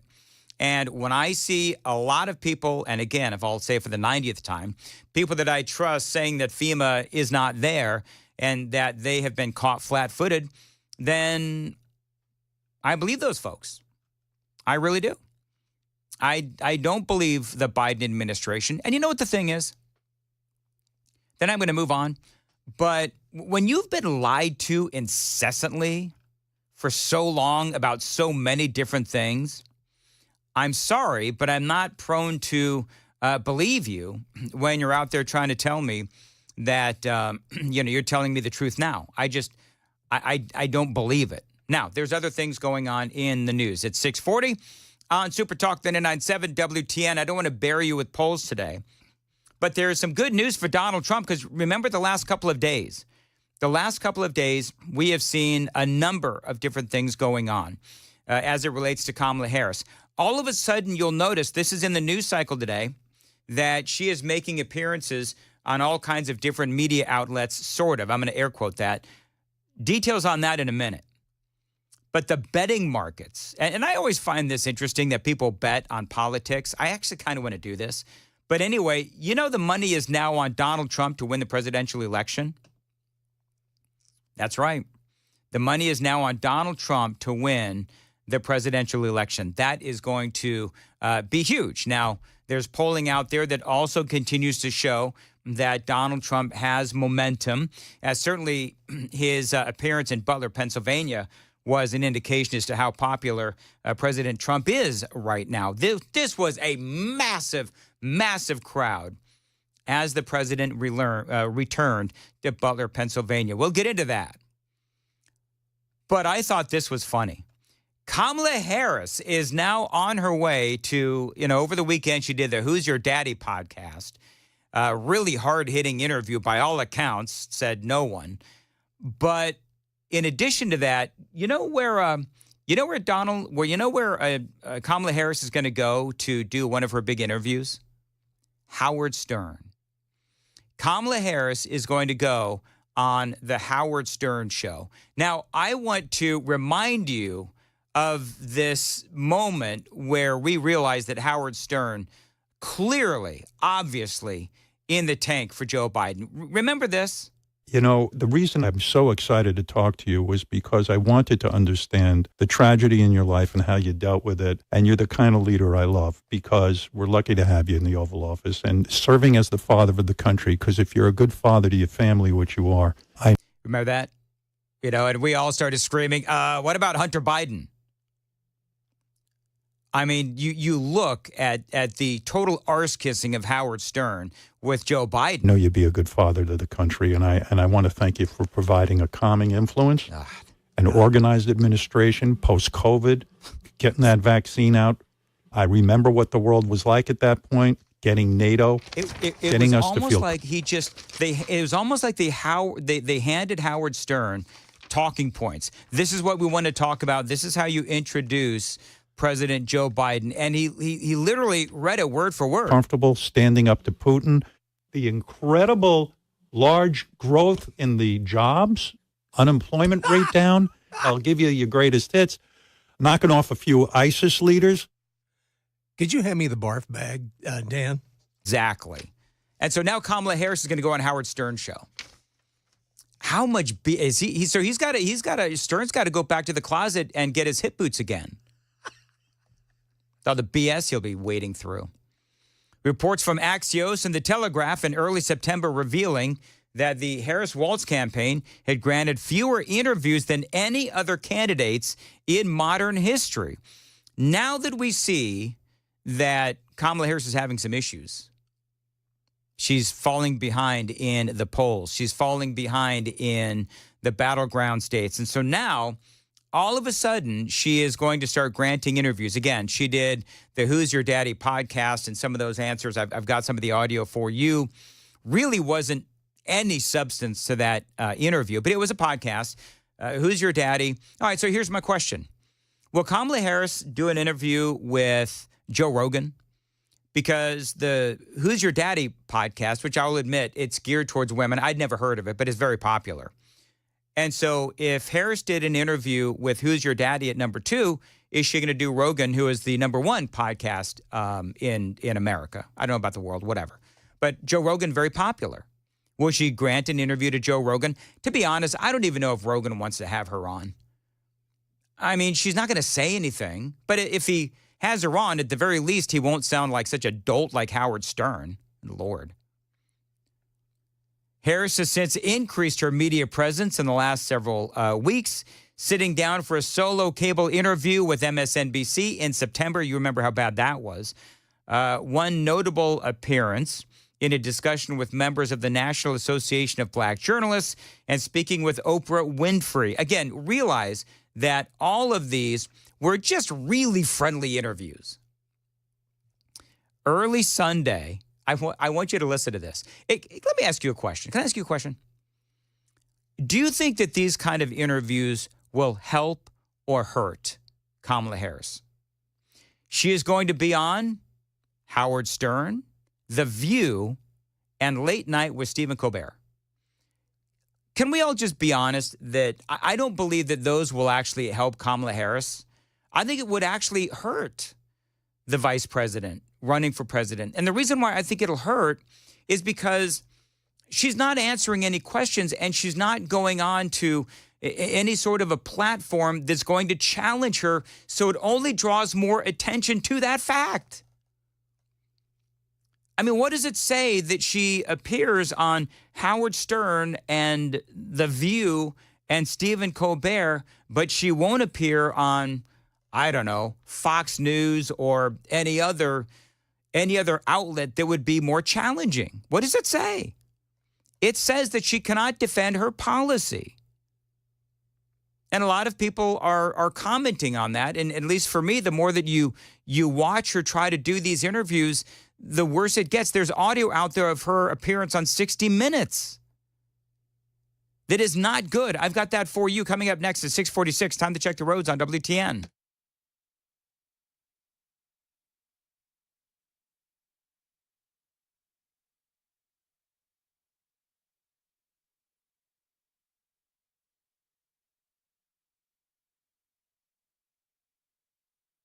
Sunny today and a high of 76. Right now, 63 degrees at Super Talk 99.7 WTN. So Kamala did give an interview. It's been a year since Israel was attacked by Hamas. It's been a year. And we all know that has escalated into a far wider war because you had Israel and they were again attacked by Hamas, and it was Iran that funded the attack. Remember also that it was Iran's Revolutionary Guard, I think they called them. A lot of people seem to forget about this, but Iran's Revolutionary Guard, they actually trained Hamas to attack Israel. Don't lose sight of that. And don't lose sight of the fact that Kamala Harris and Joe Biden allowed Iran to sell all of that oil to China so that they could fund these attacks. And so now, a year later, not only is Israel having to deal with Hamas, but they're also having to deal with Hezbollah, the Houthis, and yes, Iran itself. And so no help from Kamala Harris to Joe Biden. I mean, let's be honest. The Israelis and Benjamin Netanyahu, they feel handcuffed to the point where Benjamin Netanyahu is basically saying, you know what? We're going to have to do what we need to do. Much to the dismay of Kamala Harris and Joe Biden, who have been telling the Israelis that they need to accept the ceasefire and talk about, the hostages and everything else and try and negotiate with ultimately Hamas, the Iranians, and all these other nations that want to kill them and want to destroy Israel because these other nations feel like Israel has no right to exist. And so now you've got Kamala Harris doing this big interview with 60 Minutes, and it is clear one of the questions that they asked, or one of the topics that was discussed, is the United States and our diminishing influence in the Middle East and around the world thanks to Joe Biden and his weakness. But it seems that Prime Minister Netanyahu is not listening. Well, Bill, the work that we have done has resulted in a number of movements in that region by Israel that were very much prompted by. Can you hear the shaky, Johnny, Joan? Can you guys hear the shaky in her voice? Can you play it again? Yeah, I'm going to play this again. Listen to the shaky in her voice. She has no idea how to answer this question. But it seems that Prime Minister Netanyahu is not listening. Well, Bill, the work that we have done has resulted in a number of movements in that region by Israel that were very much prompted by or a result of many things, including our advocacy for what needs to happen in the region. You know what I need? I need like a salad chewing sound effect to signify Kamala Harris's word salad. Yeah. Would that be funny or would that be just like weird? It'd probably be weird, but whatever. Anyway, all I'm saying is you can hear the uncertainty in her voice. You can also tell because she takes breaths at odd times. Mm-hmm. Yeah. Yeah, she doesn't. She's not sure where to go. She's not sure. It's almost panic. Yes, Johnny. It's almost like a panic answer. It's almost like when you stole cookies out of the cookie jar when you were a kid and your parents asked you about stealing the cookies and you just kind of like your eyes start darting in all different directions and you don't really know how. That's Kamala Harris in any real serious interview. And by the way, I did it in the 5 o'clock hour. When you listen to that and she talks about, what she and Biden have done in the region, well, I just pointed out the influence of Harris and Biden in the Middle East has been one to embolden Iran and to embolden our enemies. That has been the influence of Kamala Harris and Joe Biden in the Middle East, plain and simple. It is 6:51. All right, coming up, you've got to hear this audio. If you haven't already, Elon Musk, man, he was like a kid in a candy store in Butler, Pennsylvania over the weekend. He was on stage with Donald Trump. And we've got the audio coming up here on WTN right now, though. Joan Jones has the news at 7. Right. And so coming up in the news, we'll tell you the latest update of Hurricane Helene in East Tennessee. Also, Dan, this one's for you. You know that Vanderbilt goalpost? Yes. Well, we know what happened to it now. All right. Can't wait to hear it. Yeah, we'll tell you how you can actually get a piece of it. Those stories coming up at 7 o'clock on Super Talk 99.7 WTN. Thank you very much. You know what you need to do? Well, I hate to do this, Joan, but I'm gonna blow your tease. I think what's happening is people can probably bid on it, right? What we need to do. Hey, Joan. Yeah. Let's pull our resources together and buy a piece for like Johnny and our favorite Alabama fans. Oh, that's what we need to do. That would be so rude. I love it. Boy, I used to like you two. It's out of our affection for you, Johnny, that we would do It's not every day that I give gifts to, folks that I work with, Johnny. So come on, man. Take it with some appreciation. Oh, sure. 6:52 on Nashville's Morning News. These days with kids and grandkids now, it is more important than ever to have clean carpets in my life. And that is why I use Zero Res to keep my carpets clean and the little ones safe. Now, with Zero Res, they don't use harsh chemicals, and they do leave your carpets insanely clean. No soap and no residue, just soft and fluffy carpets that are going to stay clean longer. Dan Mandis here, and yes, indeed, I've been a Zero Res customer for years. You know, cold and flu season is just around the corner, and your carpet is one of the largest filters in your home. Keep it clean and your family healthy with my friends at Zero Res. They've got a great deal going on right now for listeners to my show. 3 rooms of carpets cleaned for $119 plus. You're going to get a free hallway. One more time, 3 rooms of carpets cleaned, only $119. You're also going to get a free hallway. Also, $100 off of air duct cleaning when you use promo code FRESH100. Restrictions may apply. Call them 615-535-9376, 615-535-9376. Such a great deal. No wonder they have so many great reviews on Facebook and Google Reviews. Find them online at ZeroResNashville.com.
Good morning to you, 7 o'clock now, and I'm Joan Jones with your top stories. We're sitting at 63 degrees right now, just to the mid-70s today. We've got your full forecast coming up. Well, new this morning, Hurricane Helene is now blamed for the deaths of more than 200 people across 6 states, most of them in North Carolina. Now, as for Tennessee, the Department of Health is saying that 12 deaths are now confirmed, 5 of them in Unicoi County alone. President Biden called on 500 more National Guardsmen to come out and help in the cleanup effort. Well, just this morning, the latest hurricane that has spun up in the Gulf of Mexico, Hurricane Milton, was just upgraded to a Category 3 storm, having been upgraded just moments ago. Hurricane Milton will be the third major storm to strike Florida's Gulf Coast in the past 2 months.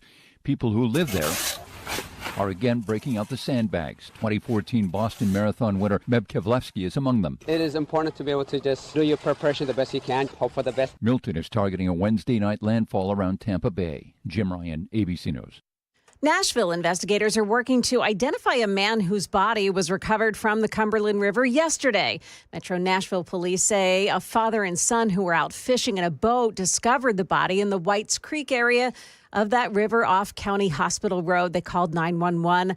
Police say the body is of a black man in his 30s or 40s with no obvious signs of trauma. Well, early voting begins in the country's 2 most populous states today, California and Texas. Here in Tennessee, early voting begins October 16th through the 31st. Now, times and locations for early voting will vary by county, so check with your local county elections commission. And here we go. Want to get a piece of that Vanderbilt goalpost that took a swim over the weekend? Well, Vanderbilt University organized an online auction where several pieces of the goalpost are available to the highest bidder. 4-inch pieces have all been awarded, but you can still pick up an 8-inch piece. Dozens of them are still available. As of this morning, bids for the crossbar have eclipsed $4,000. Also up for auction, a game helmet signed by the coach, along with 4 game pylons, 4 game balls, all of them also signed by the coach. Now, these items are made available until October 10th, but bidders actually are given the option to pay a flat fee to pick it up and go. So that's why some of those are still available and others are gone. Now, Joan, I got to ask, though, how much are the crying towels from Alabama? Johnny would know. Johnny's choosing not to comment. Yes, of course he is. Hey, stock futures are all pointing down this morning. That is the latest news. Traffic and weather is next. I'm Joan Jones, WTN News.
Got a crash in Hermitage at Old Hickory Boulevard at Central Pike, and also some road work on that I-40 southbound loop, westbound off-ramp, southbound I-65. That's exit 210. That's the right lane blocked off and causing some delays. Traffic every 10 minutes, every morning on Super Talk 99.7 WTN.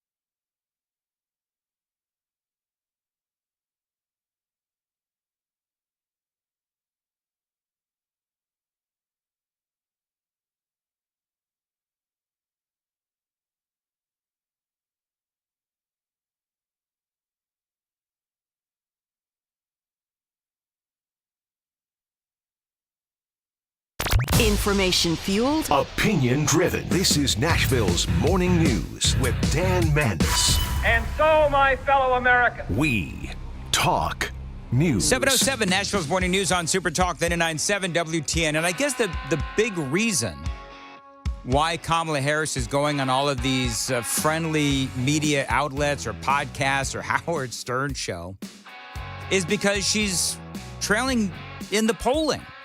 That's why she has suddenly shifted. So this is actually a pretty big deal that all of a sudden now, once again, and we've been saying it for a couple of weeks now, she understands, Kamala Harris and her team and the Democrats, they understand that they are not doing well in the battleground states. And so we'll continue to cover that story for you. Also, Hurricane Milton is now beginning to bear down. And so all eyes on Milton as we still have Florida, Georgia, North Carolina, and eastern Tennessee still recovering from Hurricane Helene. So we'll keep you updated on that story for you as well. There's a lot going on. Donald Trump was in Butler, Pennsylvania, returning to Butler, Pennsylvania over the weekend. As I was saying, that's how he started out his speech. Because, you know, his last speech was interrupted by a would-be assassin's bullet, grazed the ear. And when he goes up on stage, he had the slide, the now infamous or famous slide, talking about illegal immigration. You know, he was as you know, he was talking about the slide, and he moved his head slightly, I guess it would be to his right, and to look at the slide, and that is what saved his life, is that little head nod to the right. And so that is, of course, a moment that he and Trump supporters and, frankly, Americans will always remember. And so for Donald Trump, this was what I would call a very triumphant return. He had a great speech. It was, the greatest hits. But one thing that was rather unusual was the appearance of one Elon Musk. You know, the true test of someone's character is how they behave under fire. And we had one president who couldn't climb a flight of stairs, and another who was fist pumping after getting shot. Fight, fight, fight. Blood coming down the face. Yeah, and the other thing that I thought was interesting, dark MAGA. Now, I don't know if you know this, but I didn't even know this. Elon Musk, I guess his whole thing is wearing dark clothing. I don't know, whatever. But he had a dark MAGA hat on. And it's a MAGA hat, not red, but dark. And it actually looks really cool. So watch for that to possibly trend. I thought Elon Musk did a great job. He walked out on stage, and he triumphantly sort of jumped up and down a couple of times. I mean, he was very, very excited to be up on stage with Donald Trump. And he had a lot of great things to say. Now, some people are saying that it was a great appearance by Elon Musk. Other folks saying that it was cringeworthy. But I think that he made a lot of sense. And he talked about the importance of our rights and our freedoms. Free speech is the bedrock of democracy. And if people don't know what's going on, if they don't know the truth, how can you make an informed vote? You must have free speech in order to have democracy. That's why it's the First Amendment. Mm-hmm. And the Second Amendment is there to ensure that we have the First Amendment.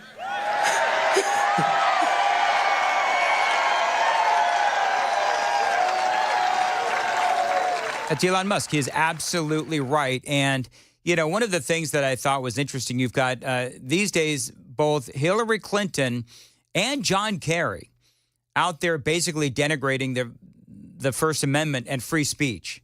This is what John Kerry said. If Democrats win, we can change the First Amendment to fight disinformation. That's John Kerry, and Hillary Clinton basically said the same thing last week. Again, John Kerry, if Democrats win, we can change First Amendment to fight disinformation. He says the First Amendment stands as a major block, I'm assuming, to Democrat principles. And so Elon Musk is absolutely right. There's so many things that are at risk in this election. I mean, you want to talk about the border. You want to talk about free speech. I mean, listen, when both John Kerry and Hillary Clinton say that we've got to fight the First Amendment so that they can fight disinformation, what that tells you is that whether it is George Soros buying radio stations or government crackdowns on social media or the government working with social media to crack down on our freedom of speech, when, as you know, they themselves have been the biggest purveyors of disinformation the government has, this really is an election that will define what our freedoms look like for generations to come, in my opinion. And so Elon Musk is absolutely right. He talks about how they want to take away our freedom of speech, our right to bear arms, and said that this could be the last fair election of our lifetimes. Now, people think this is hyperbole, but it's really true. It is actually true. Now, what we're not saying is that every 2 years we won't actually see elections happen. Of course, we will see elections happen, but will they be fair? The point is that if the Democrats get the White House and if Democrats get control of the Senate and the House of Representatives, and Lord help us if they get a big enough majority, then there's no limit to their powers, including watering down the Supreme Court. They can have elections where it is illegal to ask for ID nationwide, elections where it is illegal to simply ask for ID. We'll have elections where illegal aliens will eventually be allowed to vote. Elections where the rules will be stacked so far against Republicans that we simply won't have fair elections. That's what Elon Musk is talking about. And so you got the Democrats out there hand-wringing about the things that Elon Musk is saying and Donald Trump is saying, but the reality is that what they're saying is true. Fight, fight, fight. Vote, vote, vote. Thank you. He's absolutely right. Elon Musk, fight, fight, fight, and vote, vote, vote. Fight, fight, fight. Vote, vote, vote. Thank you. By the way, Elon's mother got herself into a little bit of trouble on social media. We'll talk about that straight ahead. 7:15. Time to check the roads on WTN.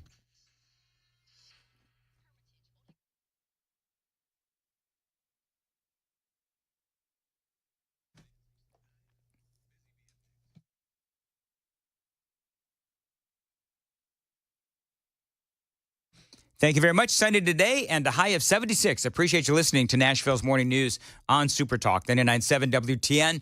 Elon Musk joining Donald Trump on the campaign trail in Butler, Pennsylvania. An incredible crowd, amazing crowd, massive crowd. Elon Musk's mother, I just played you some of the audio, has freaked out the liberals and the media. This is from the Daily Beast. Maybe Elon Musk...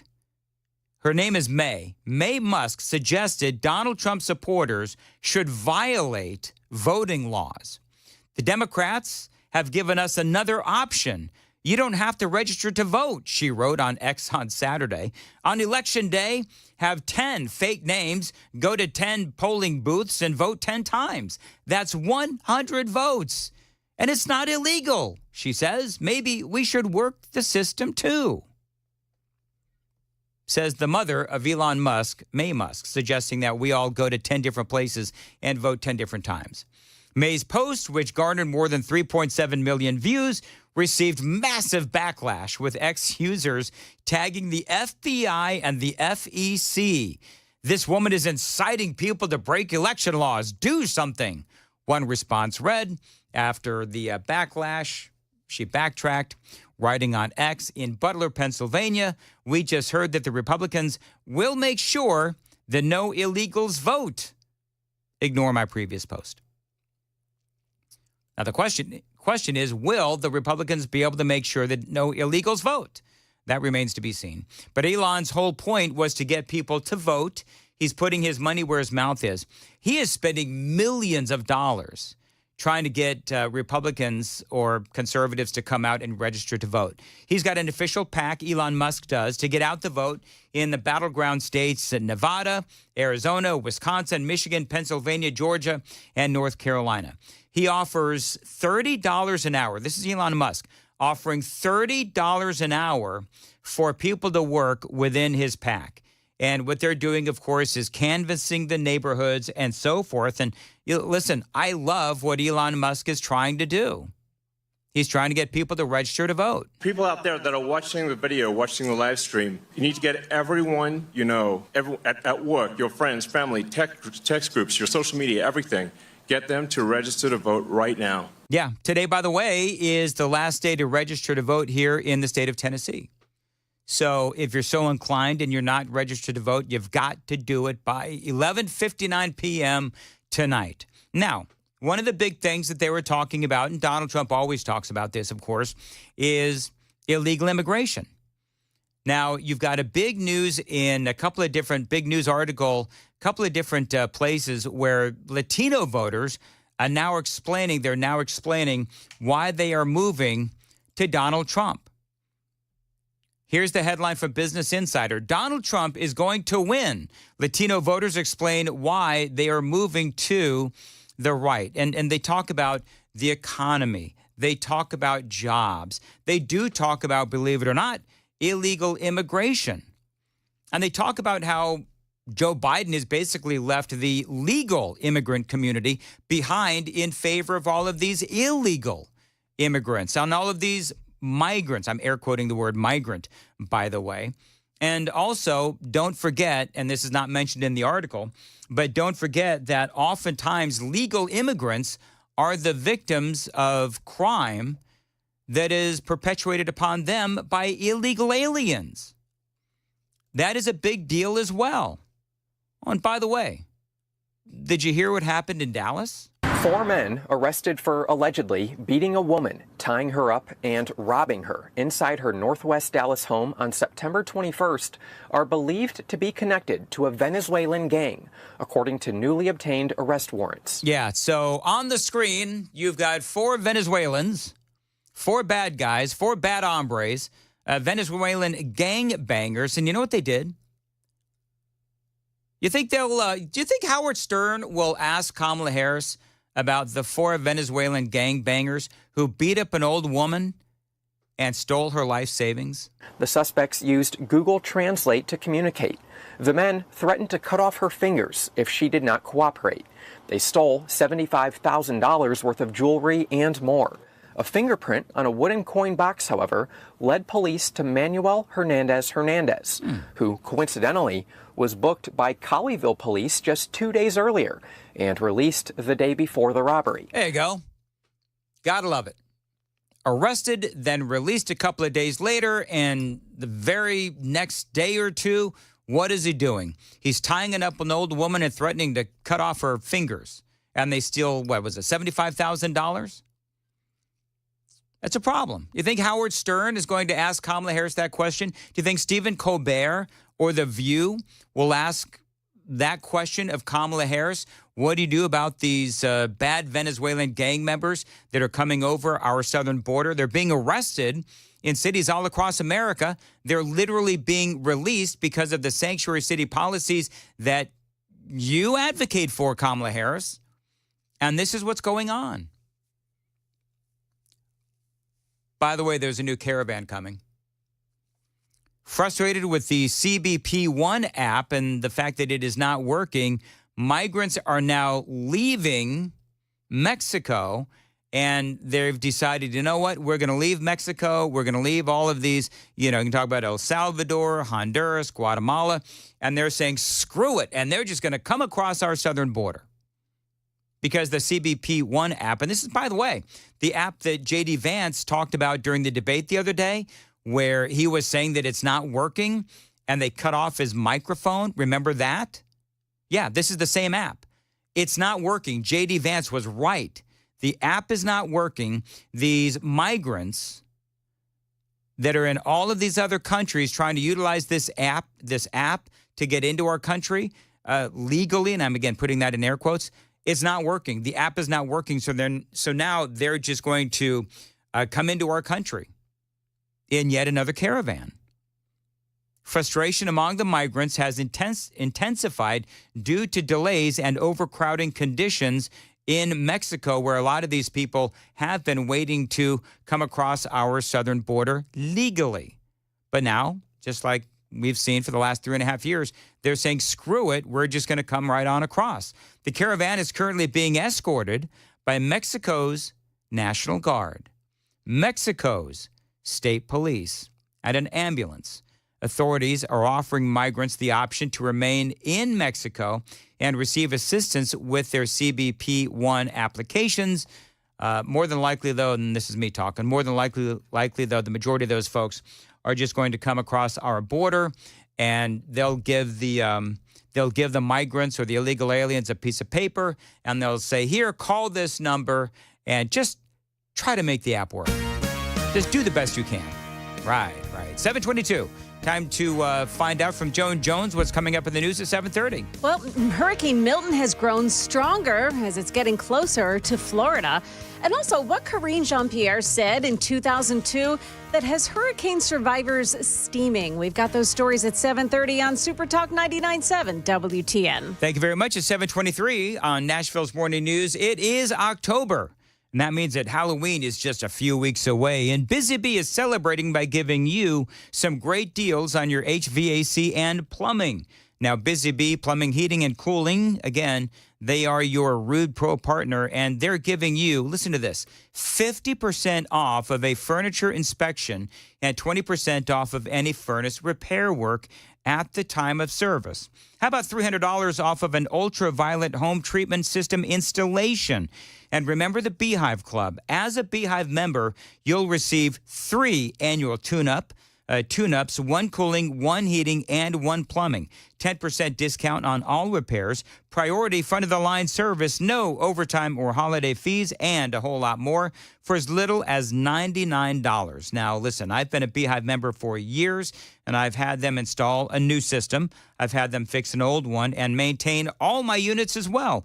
Outstanding customer service, and simply put, they do great work at Busy Bee Plumbing, Heating, and Cooling. For satisfaction guaranteed, call these folks. Again, they are your Rude Pro partner, 615-775-7833 for details on all of these specials. Check them out online at Busy Bee HVAC, busybee.com, 615-775-7833.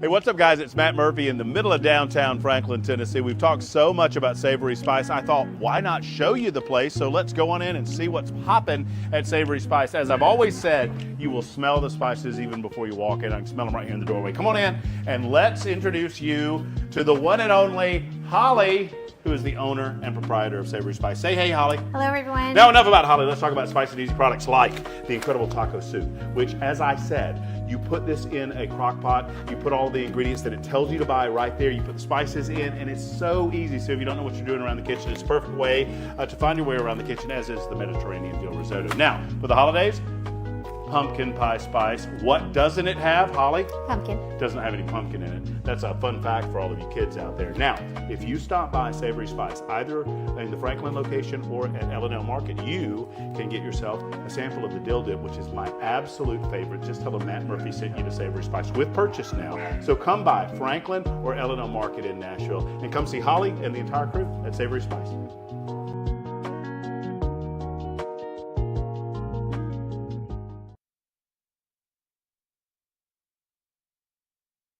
Hey, it's Dan Mandis, and I am so glad that California Closets has fixed my closet catastrophe. After exact measuring and planning, they came over and got to work.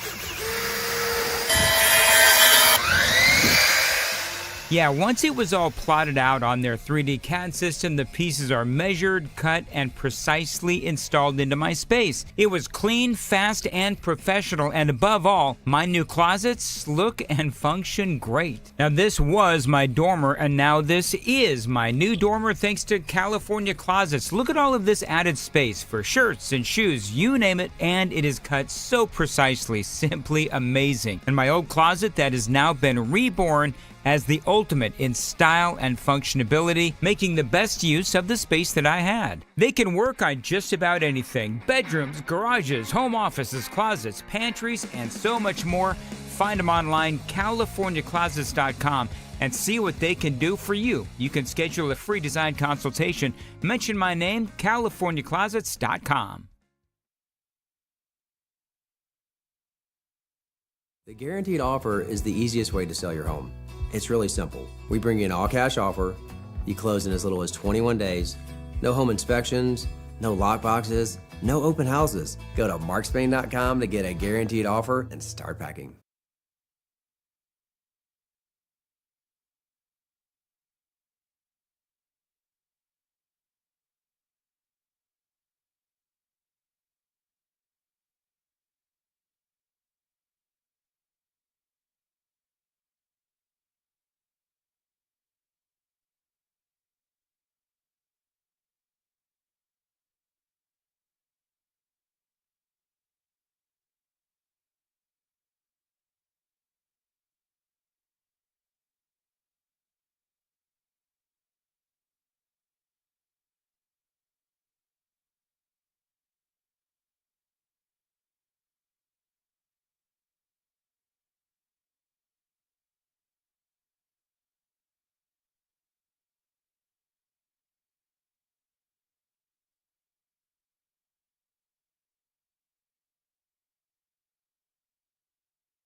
$7:29, Nashville's Morning News on Super Talk 99.7 WTN. News with Joan Jones is coming up next. Listen, we've had a lot of rain. We're probably going to get more rain, as a matter of fact, because, again, we've got Hurricane Milton that is churning and going to make landfall here more than likely in the next couple of days. And so we're going to have probably more rain, and you could end up with water in your crawl space or your basement. That moisture could be an indication that you have waterproofing issues, and it also means you might need to call my friends at USS, United Structural Systems.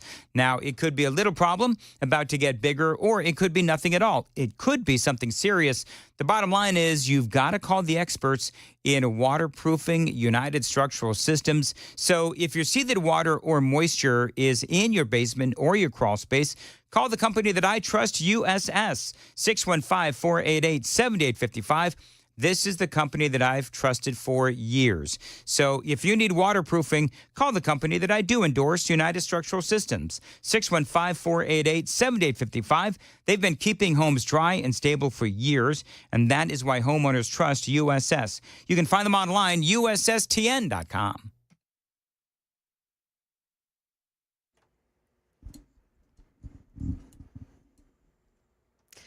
Well, good morning to you. It's now 7:31, and I'm Joan Jones with your top stories. I want to let you know that there is an accident that has I-65 southbound, the right shoulder blocked off. It's been moved recently to the shoulder, Trinity Lane at exit 87.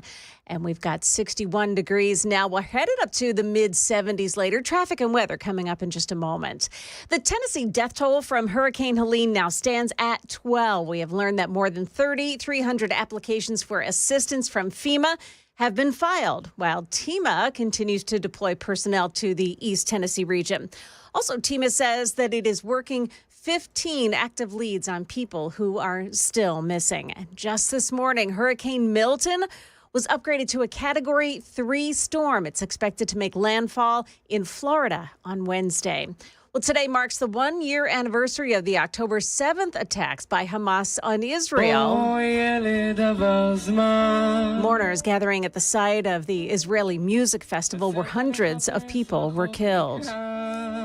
As President Trump and others are taking criticism for saying that FEMA has used funds to help illegal migrants settle here in the U.S., a video has surfaced of White House Press Secretary Karine Jean-Pierre in 2002.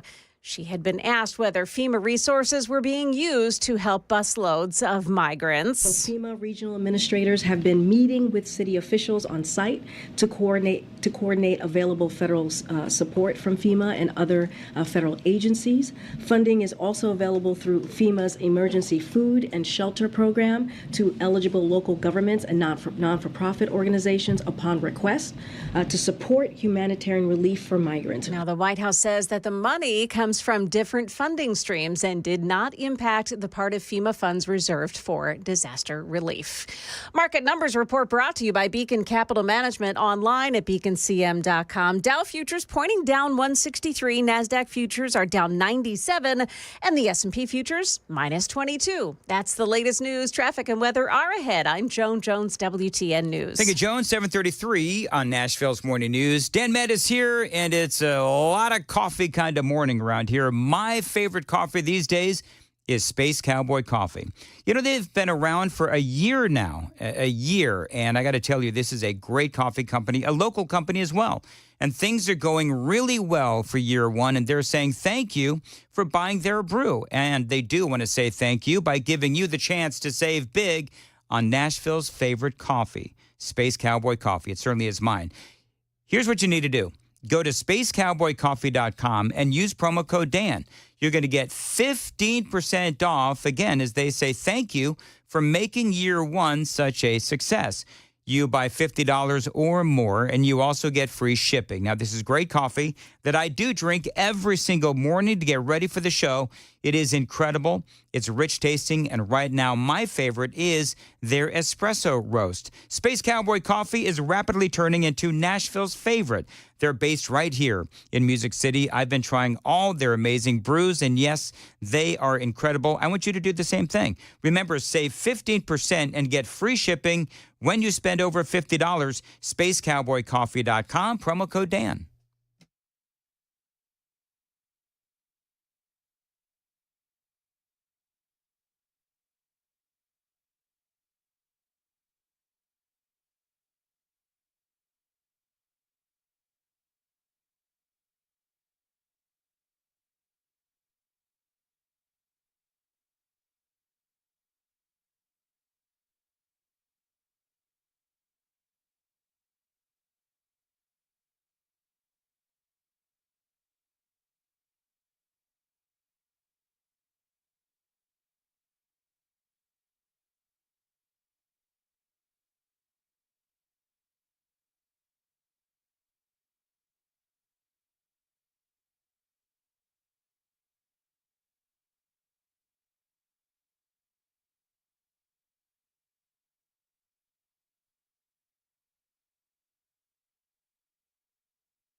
Talbot's Corner, it is the right shoulder block this morning. I-65 in the southbound lanes near exit 87. That's for Trinity Lane. Also a crash in Hermitage on Lebanon Pike. That's east of Tulip Grove Road. Traffic every 10 minutes every morning on Super Talk 99.7 WTN.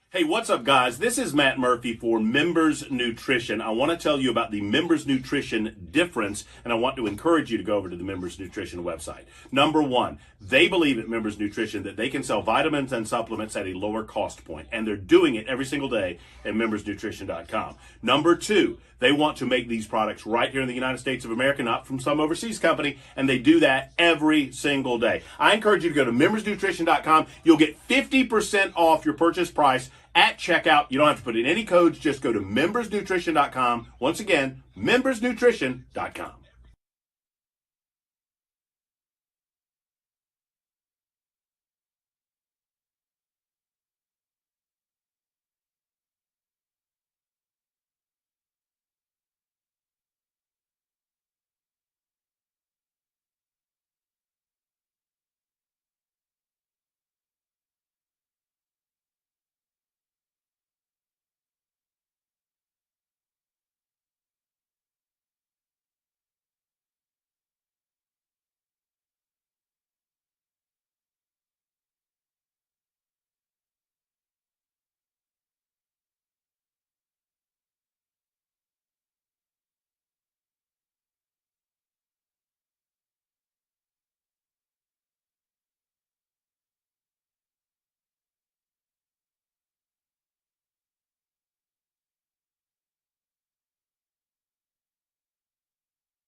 .738, Nashville's Morning News on Super Talk 99.7 WTN. Good morning to you, friends. October 7th, 2024. It's been a year since Israel was invaded by Hamas. And headline on Fox News, Kamala Harris gave a big interview on 60 Minutes. And I'm laughing just because obviously it's not going to be a hard-hitting interview, but whatever.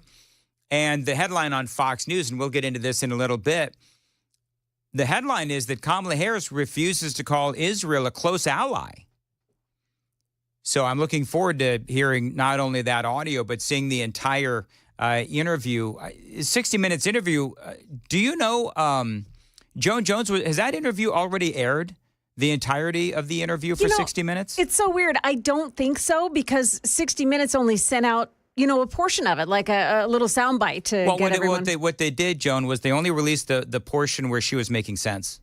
Oh, and that 60 Minutes interview turned into like 30 seconds. I do have that. Sorry. If you would like. Yeah. So there's one part where they were talking about Israel, and this is how it went. Oh. Hold on. And this is how it went. Yeah. Give me one more second. On 60 Minutes. 60 Minutes, yes. Okay. You're doing great, Dan. In the clip, Harris was asked whether the Biden administration lacks influence over Israeli Prime Minister Benjamin Netanyahu. With all due respect, the better question is, do we have an important alliance between the American people and the Israeli people? Harris, who has faced criticism for avoiding interviews, has planned a slew of sit-downs this week on podcasts, network news, and late-night TV. I love when an interviewee says, well, with all due respect, the question that you should be asking. And you can hear the ice-cold nature yes. Of Harris. Because you can tell that she doesn't want to be asked this question regarding Israel. And she knows, and again, here we are, a year beyond the attack on Israel from Hamas. And as I keep telling folks to remember, that not only was it, of course, Hamas who attacked Israel, but now we have Israel dealing with Hezbollah out of Lebanon and the Houthi rebels as well. All of those are funded by Iran. Iran has that money because Joe Biden and Kamala Harris looked the other way and allowed Iran to sell billions of dollars to China. I don't know any other way to say it. And if Howard Stern or the you-know-what's on The View or Stephen Colbert don't have the brains or the mental capacity to ask serious questions of a serious presidential candidate, then that's on them. But elections have consequences, and we saw that firsthand a year ago. Can you imagine if they think that Joe Biden is weak? Can you imagine how weak Iran is going to see Kamala Harris? I mean, it has got to be terrifying for Israel if Kamala Harris actually, Lord help us, wins the presidency. This is, again, I'm going to play this one more time. This is Kamala Harris, same 60 Minutes interview, talking about Israel. But it seems that Prime Minister Netanyahu is not listening.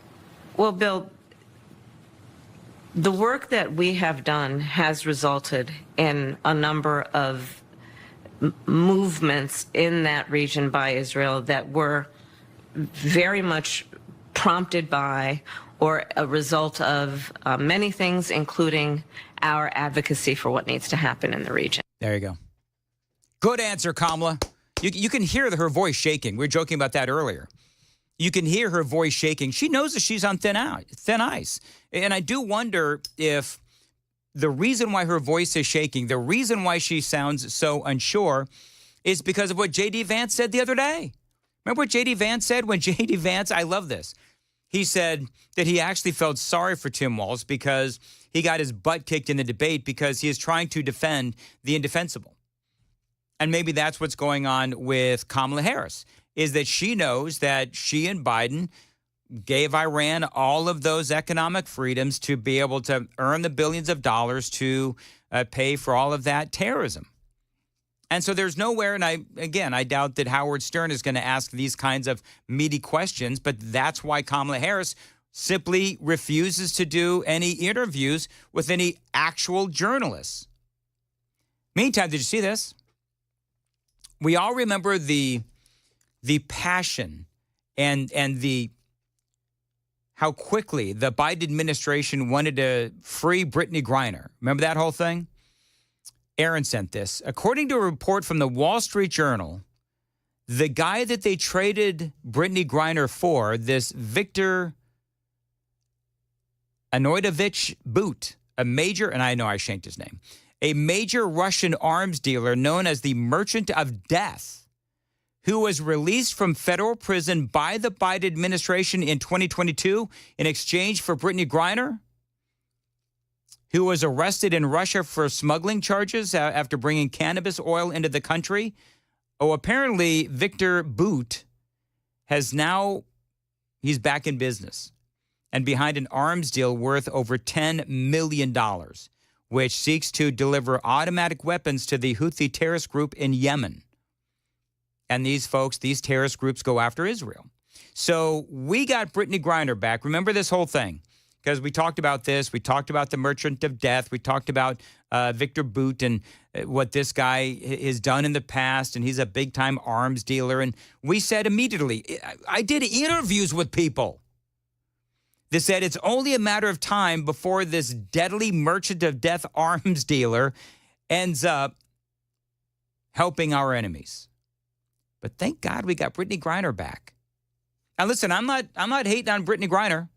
All I'm saying is that releasing the Merchant of Death may not have been in the best interests of our allies or the world. So, oh look, another stain on the Biden administration, Biden-Harris administration. 7:45 on Nashville's Morning News. Time to check the roads.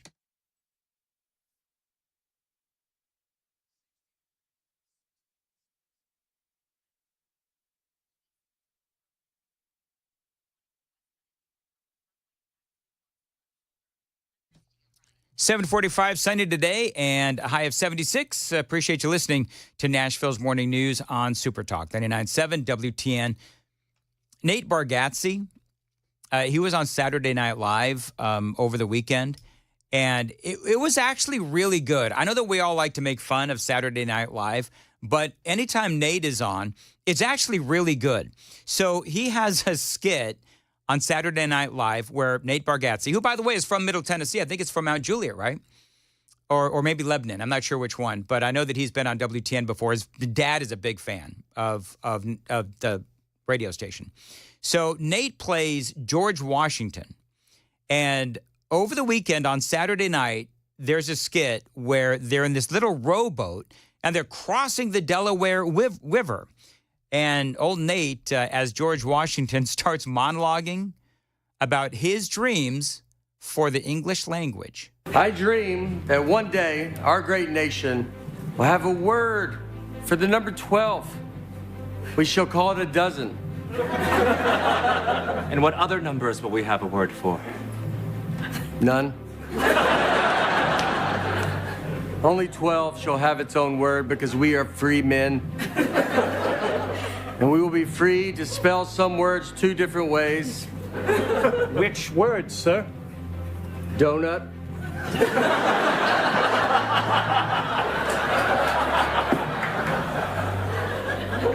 And the name Jeff. What are the 2 ways to spell Jeff, sir? It's the short way with a J and the stupid way with a G. It was very good, very good. Nate Bargatze on Saturday Night Live. I've got some more audio that I'm going to play coming up during the Gang of Four, coming up at 8:36 right here on Super Talk 99.7 WTN. People are asking, by the way, just so you folks know, that I'm getting hammered with all of these requests to post various links to places where you can donate, tools and supplies for the people of East Tennessee and Western North Carolina.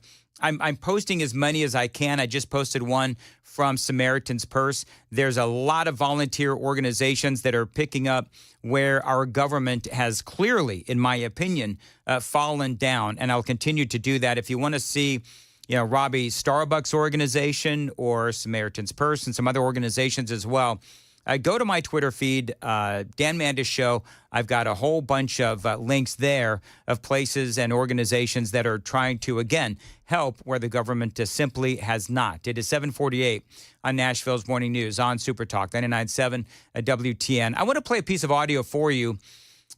Tim Walz was on Fox News, and this is with Shannon Bream.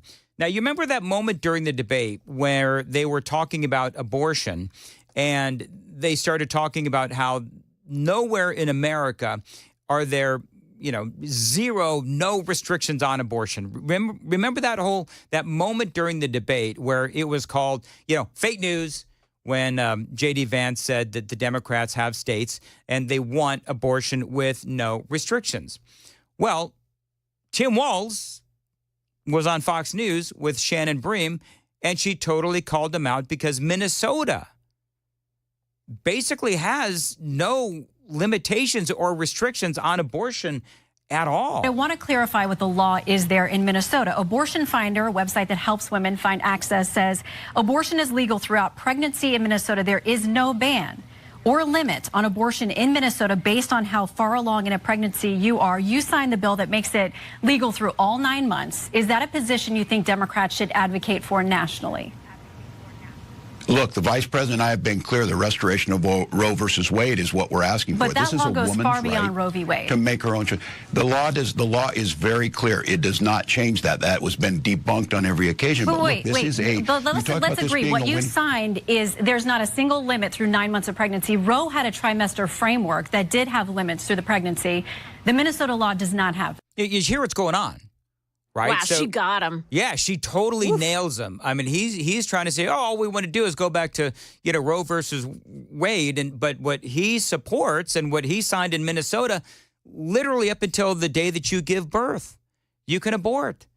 And as a guy who just had a grandchild, I'm talking about me, I've always found that horrifying, but that really hits home right now. And anybody who has children or grandchildren that are newborns, you know how just horrifying that is, that there is literally, the Democrats want no restrictions on abortion. He's trying to talk about Roe versus Wade, as Shannon Bream is saying, yeah, but you're talking about apples and oranges. You're not being honest. This puts the decision with the woman and her healthcare providers. The situation we have is when you don't have the ability of healthcare providers to provide that, that's where you end up with a situation like Amanda Zaworski in Texas, where they are afraid to do what's necessary. This doesn't change anything. Now he brings up Amanda Zaworski, and that's a horrifying situation.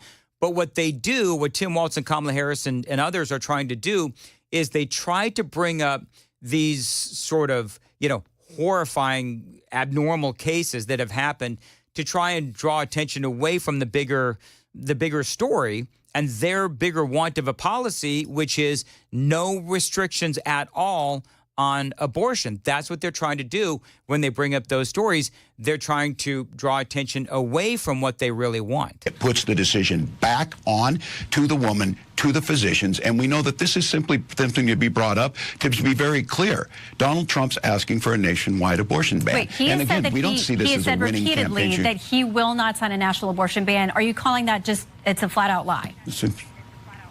Yes, of course, and Senator Vance has in the past said so too. Wow, so he is just flat out lying. Tim Walz is, where's all the misinformation police?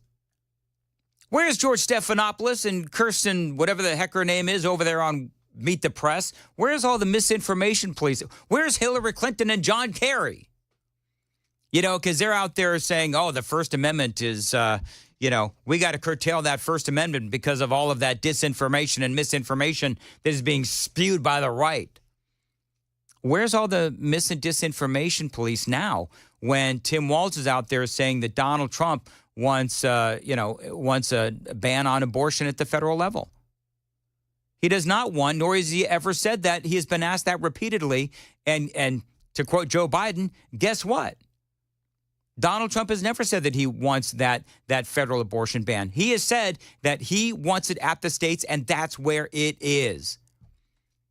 So there's a shocker for you. You got Tim Walz lying about Donald Trump. But again, not real surprising. It is 7:53 on Super Talk 99.7 at WTN, 615-737-9986. Joan Jones, quickly, what is coming up in the news at 8? We've got the latest information out of East Tennessee as the recovery continues there. And that's what's coming up, at 8 o'clock on Super Talk 99.7 WTN. Listen, dramatic pause is always fun on this show, trust me. It's 7:54 on WTN, Moon Valley Nursery. I am in the middle of a great backyard makeover, and I got to tell you, I know the value of updating and upgrading your backyard. And Moon Valley Nurseries, they can help you if you've been thinking about doing this too. Backyard makeovers can do a lot for your home. Now, here's what I'd like you to do. Think about what you would want in your perfect backyard. Then check them out online, Moon Valley Nurseries at moonvalleynurseries.com. They've got all kinds of great ideas. You can actually add a ton of livable space to your home when you do this, not to mention increase the value of your home. Now, if you're not sure what you need to do, but you know that you need to do something, check them out online. They can give you a free design consultation as well from Moon Valley Nurseries. As always, tell them Dan Mandis told you to reach out, moonvalleynurseries.com. That's moonvalleynurseries.com.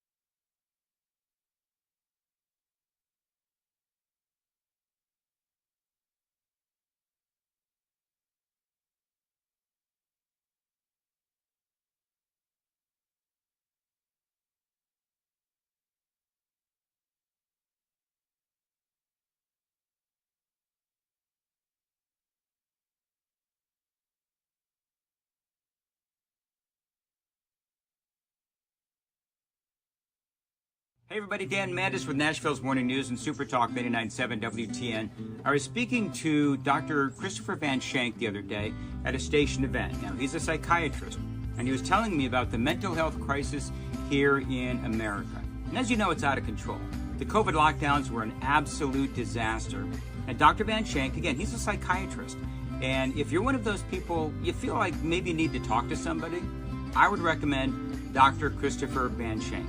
He can help you with addictions, depression, anxiety. He can also help kids with the same thing. He's been doing this for 15 years. He's been helping people, and he is here for you today. So if you want to check out his website is nolensvillepsychiatry.com. That's nolensvillepsychiatry.com. There's a whole list of issues that he can help you with. So check him out. If you feel like he can help you, give him a call. The number is below, and good luck.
Good morning. It's 8 o'clock now, and I'm Joan Jones with your top stories. Got a crash. It's in Hermitage on Lebanon Pike at Tulip Grove Road. That's going to cause some delays this morning.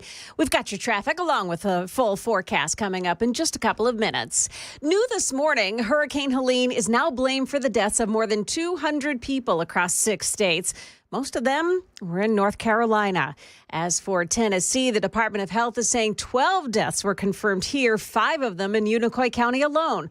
President Biden called on 500 more National Guardsmen to help out in the cleanup effort. Israelis marking 1 year since the October 7th terror attacks today, with vigils planned around the world. But for survivors and family members of the hostages, they still remain in Gaza, and it is a bittersweet reminder of that horrible day. ABC's Ines de la Cutera is in Tel Aviv. Hamas took about 250 people hostage. More than 100 remain missing, a third of whom are believed to be dead. I never believed it would take so long. The family of Naama Levy, who turned 20 while in captivity, says it's been several months since they heard about her condition or whereabouts. And there are still 4 American hostages among those who were taken. With just weeks until the election, Vice President Kamala Harris is once again opting for pre-scripted sit-down interviews with Democrat-friendly news organizations. 60 Minutes released what they call a first look at the interview to ABC's Christine Cordero. In the clip, Harris was asked whether the Biden administration lacks influence over Israeli Prime Minister Benjamin Netanyahu. With all due respect, the better question is, do we have an important alliance between the American people and the Israeli people? Harris, who has faced criticism for avoiding interviews, has planned a slew of sit-downs this week on podcasts, network news, and late-night TV. However, she has still refused to take questions from reporters. And Garth Brooks' wife, country star Trisha Yearwood, sold her Brentwood home just 24 hours before Garth Brooks was sued for rape and battery. The 6,500 square foot property was listed several times over the past several years. When it sold on October 2nd, it went for $3.3 million. Well, the next day, the woman known as Jane Roe filed her lawsuit, which Brooks called extortion. Market numbers brought to you by Beacon Capital Management, online at beaconcm.com. Stock futures still pointing down this morning. Looks like Dow futures are minus 157, NASDAQ futures down 98, and the S&P futures are down 21 points. That's the latest news. Traffic and weather are next. Joan Jones, WTN News.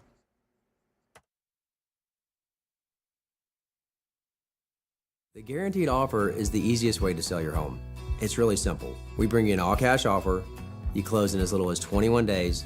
No home inspections, no lock boxes, no open houses. Go to markspain.com to get a guaranteed offer and start packing.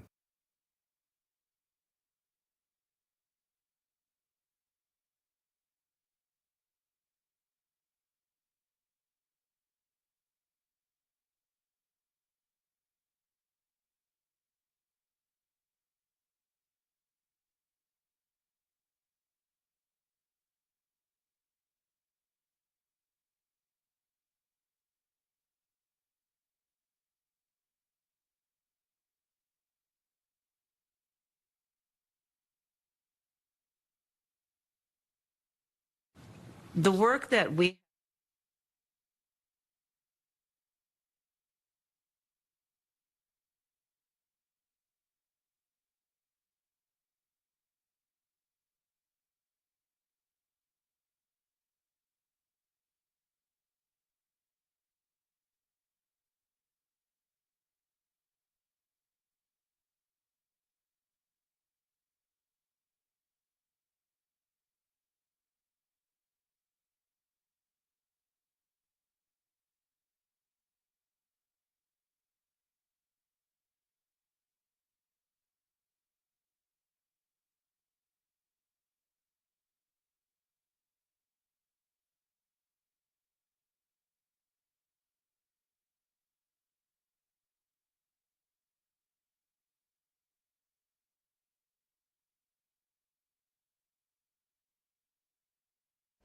Couple of trouble spots. Talbot's Corner.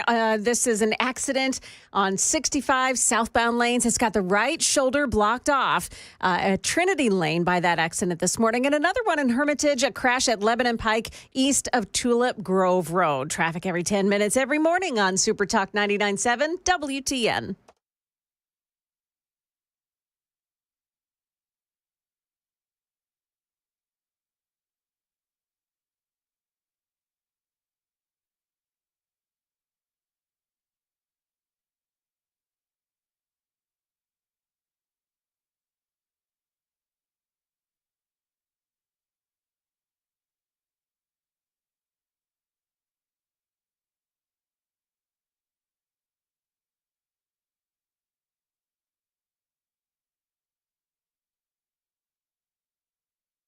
Information fueled, Opinion driven. This is Nashville's Morning News with Dan Mandis. And so, my fellow Americans, We talk news. 8:06, Nashville's Morning News on Super Talk 99.7 WTN. So much going on, so little time. So much going on with so little time that I'm being harassed by one of the super texters for not covering a story. Imagine that. No, it's a legit story, actually. So, and I appreciate it. Listen, I'm not perfect. No matter what I say, I'm not perfect. Anyway. Is that right? What, that I'm not perfect? Yeah. You know, Johnny, didn't you think he was? Yeah, I thought you were. It's very clear that you two don't think I'm perfect. Moving right along. Yeah, we're totally flabbergasted. I know. Wow. I know. We just can't speak. The news we break this morning: Mandis isn't perfect. I have to rethink things over here. When news breaks out, we break down. All right, moving right along. Okay. That's a joke. Come on. Anyway, a guy asked me why I'm not covering this story, and it's actually a legit story. And it shows you the bungling nature of the bungling Biden administration. So they were about to go. This was on Friday, which is why it just sort of flew under my radar. Because after I got off the air on Friday, I hightailed it out of here. But on Friday, you had Kamala Harris. She was out there, yammering like she does to, I guess, the unions or whatever again. Because you know what I'm noticing? Kamala Harris cannot find a regular American to save her life. Like, she either speaks to LGBTQ groups or she speaks to union members. It's like that's who she speaks to. Or she speaks to the people that they pay that follow her in buses around the country. So I guess on Friday, she was out and she's doing some sort of a speech. And CNN and the other media outlets, of course, doing what they do, they were going to go live to Kamala Harris as she talks about whatever it was that she was talking about. But then Joe Biden walks into the White House press briefing. He just wanders right out. And so... Perfect. Yeah. So they're getting ready to throw to Kamala Harris right on cue. And then Biden just, wanders, open bathrobe and all, I assume. Totally kidding. Biden walks into the White House press briefing, and so, the media outlets, and I've got a piece of audio, the media outlets are like, well, I guess we're supposed to stay with Biden. Here's part of what they said. I do have a note, and I'm curious what you think about this. We were actually about to go live to Vice President Kamala Harris, who's speaking right now in Detroit, Michigan, and apparently she's talking about this port strike ending. She's trying to appeal to union workers. And yet you have the President of the United States come out clearly overshadowing her, answering significant questions. Is that a communications mistake? Is the left hand not talking to the right hand in this situation? That's a very good point. And if they were coordinated, as you assume they would be, this would not have happened. I mean, isn't that emblematic of the entire Biden administration? Yes. Just one cluster after another, Here comes Biden. Here comes Biden, and out he comes, and he just completely upstages Kamala Harris. And, I'm just going to tell you, it's not really hard to upstage Biden or Harris, to be honest with you. I mean, look at them. But really interesting. And I think that goes to show you either he did it on purpose. Here's the thing, and this applies to a lot of things related to Biden and Harris. Either it was on purpose by Joe Biden, or it was yet another epic blunder on the case of Joe Biden. And here's what I mean by that. Either it was mean-spirited and passive-aggressive because they know that they're going to, the White House knows when the networks are going to cut to Kamala Harris or whoever it is. And so Biden says, oh, yeah, hold my Geritol. And he goes out to the podium and he just starts answering questions, I guess, as best as Joe Biden can. Or it may have been Jill Biden that sent him out there. Maybe it was Jill. Because she's not happy from what I understand. Jill Biden? No. She is not happy about how this has all gone down. About Joe having to step down. And she was enjoying her time as... in the spotlight. Yes. Yes. She loves that spotlight. Joe Biden does. Well, she's going to have to deal with it. And that's doctor, by the way. Yes, by gosh. So don't forget that part. Apparently, Joan is trying to trigger me this morning. It's kind of fun, though, isn't it, Johnny? I mean, yes. Yeah. Well, you know what the thing is that I love about this show, and the three of us and Ken before that, is that we would all try to trigger each other. Yes. Like Ken and I, or actually, it's kind of usually me that's the instigator, isn't it? Yeah, it is. Johnny? So now we got Joan that can try to, you two, listen, you two have every permission granted to try and trigger the host if you so choose. Okay, so when you refer to her now, I want you to say Dr. Jill Biden. I'd rather just not refer to her at all. Okay. Can I do that? Yeah, you could. Yeah. Yeah, you know what? Sean agrees with you two. Joe Biden did it on purpose because he is ticked off. I think so. There's a lot of things. I mean, the hat, when he took the guy's Make America Great Again hat. And he put the MAGA hat on? Yeah. Yes. Remember that whole thing? I'm telling you, the Biden family is not happy. They are not happy bunch. Well, you know what? Neither are Americans. And how many times has he said, yeah, she voted along with me every single step of the way? Oh, absolutely. And he knows exactly what he's doing. He's ticked because he's being thrown under the bus. Yes. They're trying to say, oh, he gallantly stepped. He didn't step aside. Gallantly. They yanked him. Yeah, it was pretty ugly. So, and I think this is one of those, and yet another one of those instances where I think Biden is, oftentimes he seems like he is just out to lunch. I mean, he doesn't know what the heck's going on around him. I think this was one of those moments where he did. He knew exactly what was going on. So it's going to be interesting. And Fox News keeps going back to this story about how she is going to be going on Howard Stern. She's going to go on The View. She's going to go on Stephen Colbert's show. She was on that Who's Your Daddy podcast over the weekend, which, didn't really have much of any meat to it really at all. And really, it was kind of a bad weekend for Biden, and not for Biden, but for Harris and Tim Walz, because I played you earlier the audio of Tim Walz lying about abortion, lying about the abortion laws that he has signed, and lying about Donald Trump and where the former president, possibly future president, is talking about and where he stands on abortion. And Tim Walz, I played you the audio a little bit ago. He was caught just flat-footed right there in a lie when he said that Donald Trump wants a national abortion ban, when Donald Trump has said ad nauseum that no, he does not want a national abortion ban. He wants it right back there at the state level, which is exactly where he says it needs to be. So the more that Tim Walz and Kamala Harris speak, quite frankly, the more that we learn that they are lying. Now, here's the thing. There's somebody was asking me, where's the polling at this morning? Well, I will tell you this, that when it comes to the bettors, political betting, which is something a lot of people look at because like real money is on the line, not just like our federal deficit and all, but actual money. Donald Trump is up 51 to 48% in the political betting markets. So a lot of people are saying that is huge. I would say it's huge as well. I'm trying not to buy into the hype of the various polling because I don't know what's going to happen. And I don't trust the polling. And I can't be the guy that sits here all day long and twice on Sunday and says, I don't trust the polling, I don't trust the polling, until the polling is in favor of my guy. And then suddenly I trust the polling. I'm just telling you.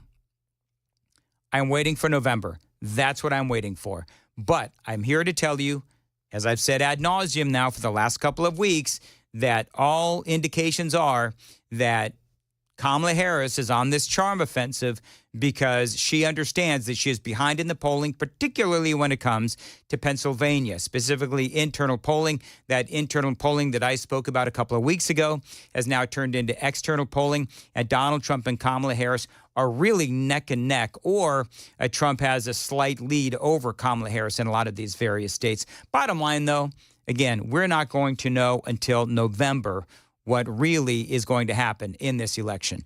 8:15, time to check the roads on WTN.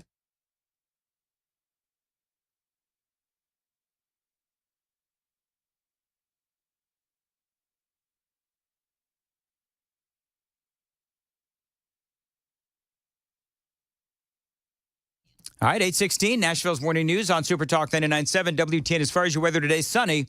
and a high of 86 degrees at Super Talk 99.7 WTN. A reminder from Elon Musk, and this is huge. People out there that are watching the video, watching the live stream, you need to get everyone you know, at work, your friends, family, text groups, your social media, everything.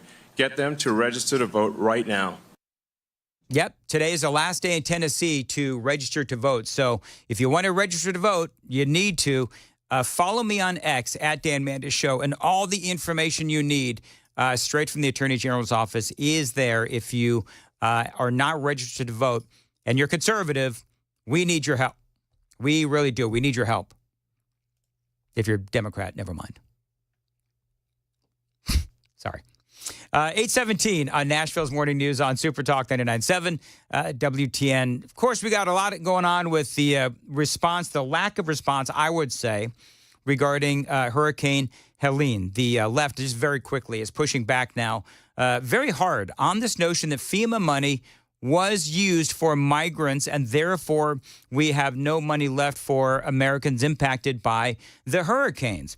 This was Karine Jean-Pierre back in 2022 as she and the Biden-Harris administration were bringing in migrants by buses and planes along with the wide-open southern border, all these people coming across our southern border.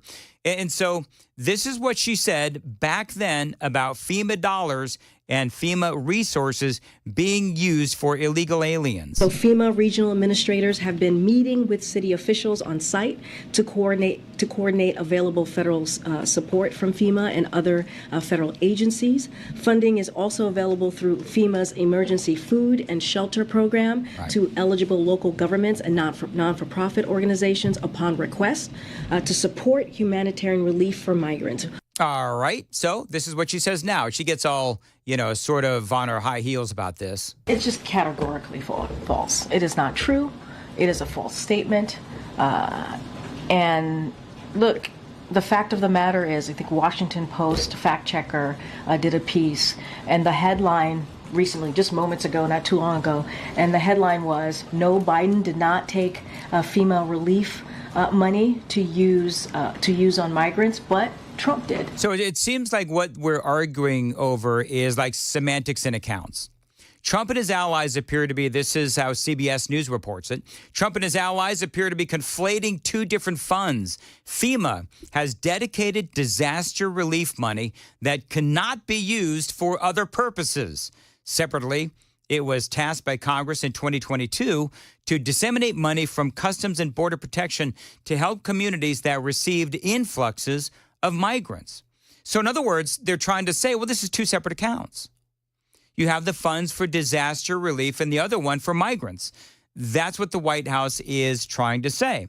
Now, the answer to that, at least to me, is that, well, then that was bad planning, if that's the case, because you decided to have more money for migrants and for Ukraine, talking separately about that, than you had for the American people when disaster strikes. So either way, the Biden administration and Karine Jean-Pierre, they do look really bad. This is the FEMA director. This level of misinformation creates this scenario where they won't even come to us. They won't even register. And I need people to register so they can get what they're eligible for through our programs. So billions and billions and billions of dollars for Ukraine and hundreds of millions of dollars for illegal aliens and not nearly enough money for disaster relief. I mean, according to Alejandro Mayorkas. So either way, it's either poor planning. There is truth to the fact that we are spending more money on illegal aliens and Ukraine than on Americans and disaster relief, whether it was planned or not. Kirsten Welker had Tom Cotton on, senator from Arkansas. She framed it this way, of course. Senator, what do you say to that criticism that Mr. Trump is confusing people at a very time when they need help the most? So part of what I would say is what confuses me, Kirsten Welker, is that we have people on the ground, literally on the ground, from Glenn Beck to people who have gone way out of their way to help folks, and they are saying, and to the victims of Hurricane Helene, they're saying that FEMA was nowhere to be found. Now, maybe that's changed, but FEMA was nowhere to be found. There are hundreds of videos showing people feeling abandoned. We here on WTN, We've spoken to some of those people. We've played you audio of those people. Glenn Beck went out there, witnessed firsthand the issues with FEMA. Robbie Starbuck has been talking about this and talking about how the federal government was nowhere to be found while he and Elon Musk were getting the Starlight receivers. What is it? Johnny, help me out. What is the name of those receivers? Starlink receivers. Starlink. Thank you. The Starlink receivers. I'm just telling you that seems to me, ample evidence. I don't care how upset, Karine Jean-Pierre gets. I don't care how upset Governor Lee gets. I don't care how upset anybody gets. There are people on the ground who are saying that FEMA has not been there. Now, here's the other thing. Who do you believe, the people on the ground or the Biden administration and the media? Because Biden and Harris and the media have been lying to us for the last 4 years on literally everything, from the border to the economy to crime. Well, I don't think he's confusing anyone. I think the administration did get caught flat-footed here, and that Joe Biden and Kamala Harris have proven to be overmatched by events again. And I think the administration, from the very beginning, should have been deploying military assets necessary, specifically helicopters, to get in there. Yep. It took them days to do that. There's hundreds of military helicopters within flying distance of this area. That should have happened from the very beginning. I mean, listen, Tom Cotton is right. And Kirsten Welker, she is really beginning to bug me. Like, she's got this really affected way of speaking, very dramatic. My broader question to you, I think, is about this misinformation. Do you think this is a time to put falsehoods aside, like the idea that FEMA funds are being redirected to migrants? Do I need to go through all of the different, the misinformation hand-wringers that are out there? Do I really need to go through all of the different examples of how Kirsten Welker, ABC, CBS, NBC, mainstream media, Karine Jean-Pierre, Kamala Harris, Joe Biden, all of the different ways in which the fact checkers at the New York Times and the Washington Post, they have all spread misinformation and disinformation, and they've done it for political reasons. So I'm sorry if I don't jump on the, oh my God, the Republicans are spreading misinformation. I'm sorry, but I'm not going to jump on that bandwagon. Which is just not true. Well, it is true that FEMA and the Department of Homeland Security have been spending billions of dollars on migrants. Now, I understand some people say they're separate funds, but we just passed a short-term spending bill. It's very common for the administration to come and ask for permission to move money between funds, especially to prepare for emergencies. And second, I would note that this administration seems to have no problem finding money when they want to spend it on their priorities. When they need hundreds of billions of dollars to pay off student loans for graduate students in gender studies programs, they somehow find it. When it's trying to get helicopters to deliver food and water and cellular service and life-saving medicine into these mountain valleys, they somehow can't seem to find the money. So I believe the people on the ground. 824 at Nashville's Morning News on Super Talk 99.7. It is true. It could be regional. East Tennessee may be doing fine, but western North Carolina in some regions or areas may not be doing fine. 824, and Joan Jones is coming up with the news. Joan, what's happening at 8:30? Well, Dan, the search is on for the driver who crashed head-on into a mom and daughter riding a scooter. Also, we'll tell you about the goalpost because now they're up for auction. That's coming up at 8:30 on Super Talk 99.7 WTN. Thank you, Joan. 824 Nashville's Morning News. You know, when the real estate market slows down, Mark Spain can really help you with the guaranteed offer. Now, with the guaranteed offer, there is no showings, no open houses, and no stress. Absolutely hassle-free. You know that fall can be a busy time, and trying to sell your home can be overwhelming. With the guaranteed offer, you're going to be on the market, get an all-cash offer, and close within days. And the best part, no stress. Now, one of their clients, Walker, said we had to move fast, and we were worried the process would take too long, and we'd have to spend a lot of money on repairs. Mark Spain gave us an offer in 3 days for over our asking price. They've got over 12,500 five-star reviews, and you can trust Mark Spain to sell your home fast and for the most money.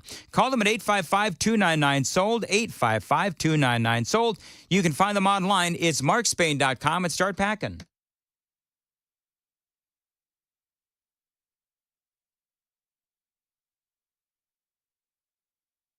Hey, what's up, guys? It's Matt Murphy in the middle of downtown Franklin, Tennessee. We've talked so much about Savory Spice. I thought, why not show you the place? So let's go on in and see what's popping at Savory Spice. As I've always said, you will smell the spices even before you walk in. I can smell them right here in the doorway. Come on in and let's introduce you to the one and only Holly, who is the owner and proprietor of Savory Spice. Say hey, Holly. Hello, everyone. Now, enough about Holly. Let's talk about spicy and easy products like the incredible taco soup, which, as I said, you put this in a crock pot, you put all the ingredients that it tells you to buy right there, you put the spices in, and it's so easy. So if you don't know what you're doing around the kitchen, it's a perfect way to find your way around the kitchen, as is the Mediterranean dill risotto. Now, for the holidays, pumpkin pie spice. What doesn't it have, Holly? Pumpkin. Doesn't have any pumpkin in it. That's a fun fact for all of you kids out there. Now, if you stop by Savory Spice, either in the Franklin location or at L&L Market, you can get yourself a sample of the dill dip, which is my absolute favorite. Just tell them Matt Murphy sent you to Savory Spice with purchase now. So come by Franklin or L&L Market in Nashville and come see Holly and the entire crew at Savory Spice.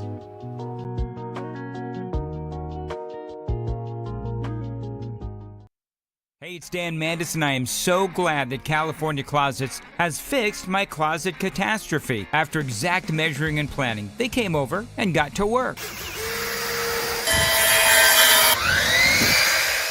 Yeah, once it was all plotted out on their 3D CAD system, the pieces are measured, cut, and precisely installed into my space. It was clean, fast, and professional, and above all, my new closets look and function great. Now, this was my dormer, and now this is my new dormer thanks to California Closets. Look at all of this added space for shirts and shoes, you name it, and it is cut so precisely, simply amazing. And my old closet that has now been reborn as the ultimate in style and functionability, making the best use of the space that I had. They can work on just about anything: bedrooms, garages, home offices, closets, pantries, and so much more. Find them online, CaliforniaClosets.com, and see what they can do for you. You can schedule a free design consultation. Mention my name, CaliforniaClosets.com.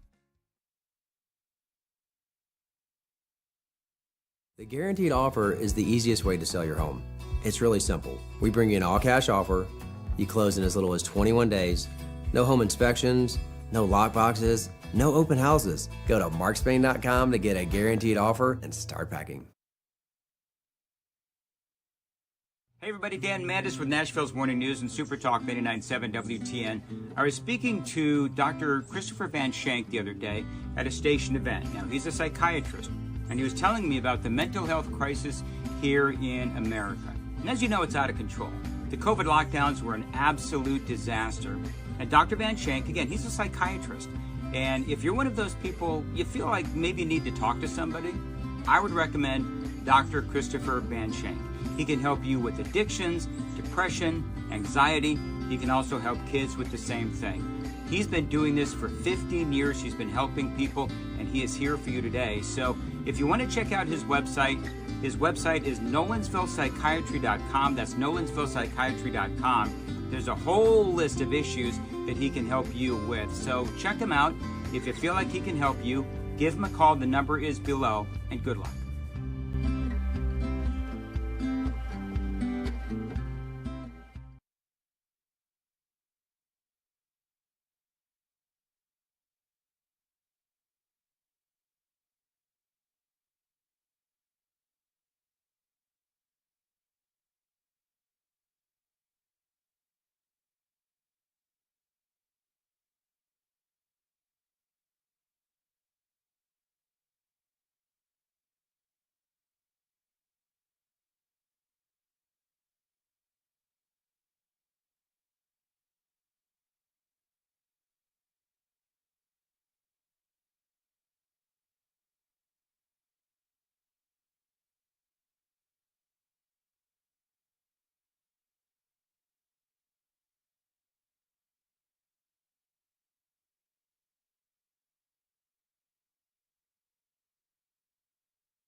Well, good morning to you. It's now 8:30 here on Super Talk 99.7, and I'm Joan Jones with your top stories. We have temps in the 60s right now. We're heading up to the mid-70s later. Metro Nashville police are searching for the driver of a red Nissan four-door car with temporary tags. The driver seen Saturday night driving erratically on Nolensville Pike and Paragon Mills and crashing head-on into a mother and daughter. They were riding an electric scooter, traveling in the bike lane. This woman tells Channel 4 it was a sight she'll never forget. All of a sudden, there's this red, it looked like a red flash. I mean, it happened so fast. That car hit them head on. And then the next thing we saw was the mom. She was in the air. And the little girl was killed. The mother remains in critical condition. Metro police say the red Nissan with temporary tags would have front-end damage and a busted headlight. Anybody with information is asked to call police. A runaway 15-year-old girl was shot to death near Percy Priest Park yesterday. Genesis Gonzalez was reported missing from Arkansas by her mother. She was last seen in the park with 3 men when shots rang out. She died later at a hospital. Well, they finished the goalposts out. They fished the goalpost, make that out of the Cumberland River. It's landed there after Vanderbilt beat Alabama 40-35 on Saturday.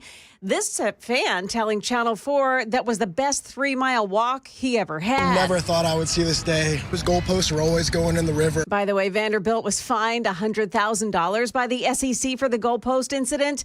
Pieces of it are up for auction on the site Live Source through Thursday. Market numbers brought to you by Beacon Capital Management online at beaconcm.com. Stock futures all pointing down 136 right now, and for the Dow, and the S&P 500 index is also pointing down 20 points. That's the latest news, traffic, and weather next. I'm Joan Jones, WTN News. Thank you, Joan. 8:33, Nashville's Morning News on Super Talk 99.7 WTN. Gang of 4 is coming up next. Listen, if you have a piece of land that you don't know what to do with, I want you to think about a pole barn from my friends at Stoltzco. They are the premier pole barn builders in the state of Tennessee. You know, putting up a pole barn from Stoltzco, it could increase the value of your land big time. You could use it as a garage, an event space, an equestrian building, or you can just live in it. Thing is, pole barns from Stoltzco, they are flexible and built really well. You could also plan ahead and build your retirement home. So call these folks today and get started on your pole barn. Call them, tell them Dan Mandis told you to reach out. 615-622-5992. 615-622-5992. You can also find them on Instagram and Facebook as well, or at their website, stoltzco.com, Stoltzco, stoltzco.com.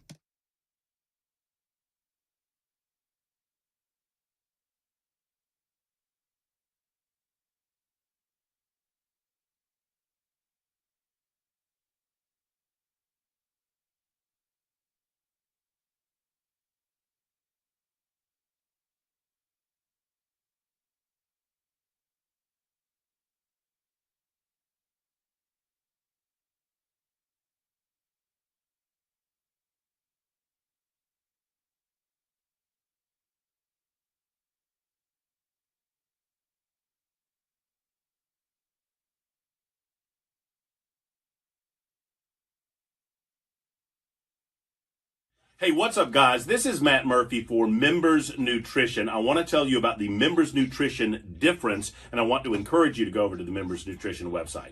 Number one, they believe at Members Nutrition that they can sell vitamins and supplements at a lower cost point, and they're doing it every single day at membersnutrition.com. Number two, they want to make these products right here in the United States of America, not from some overseas company, and they do that every single day. I encourage you to go to membersnutrition.com. You'll get 50% off your purchase price at checkout. You don't have to put in any codes. Just go to membersnutrition.com. Once again, membersnutrition.com.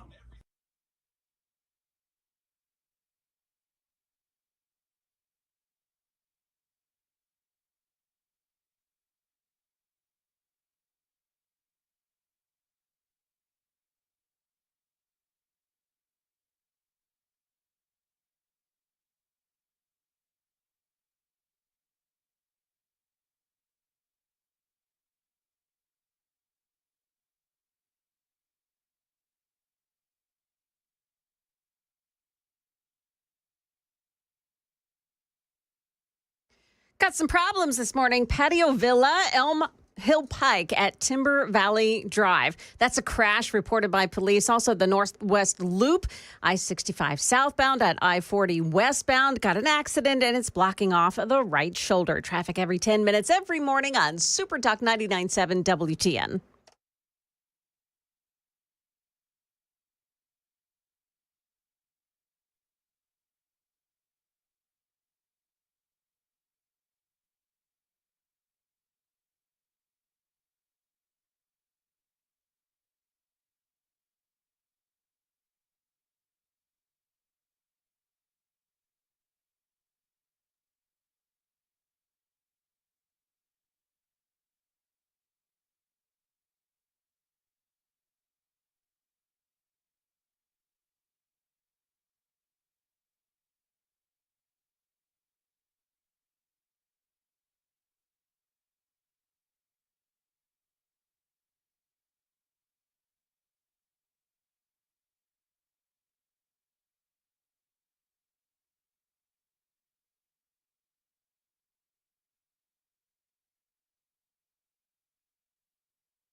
Eight 8:39.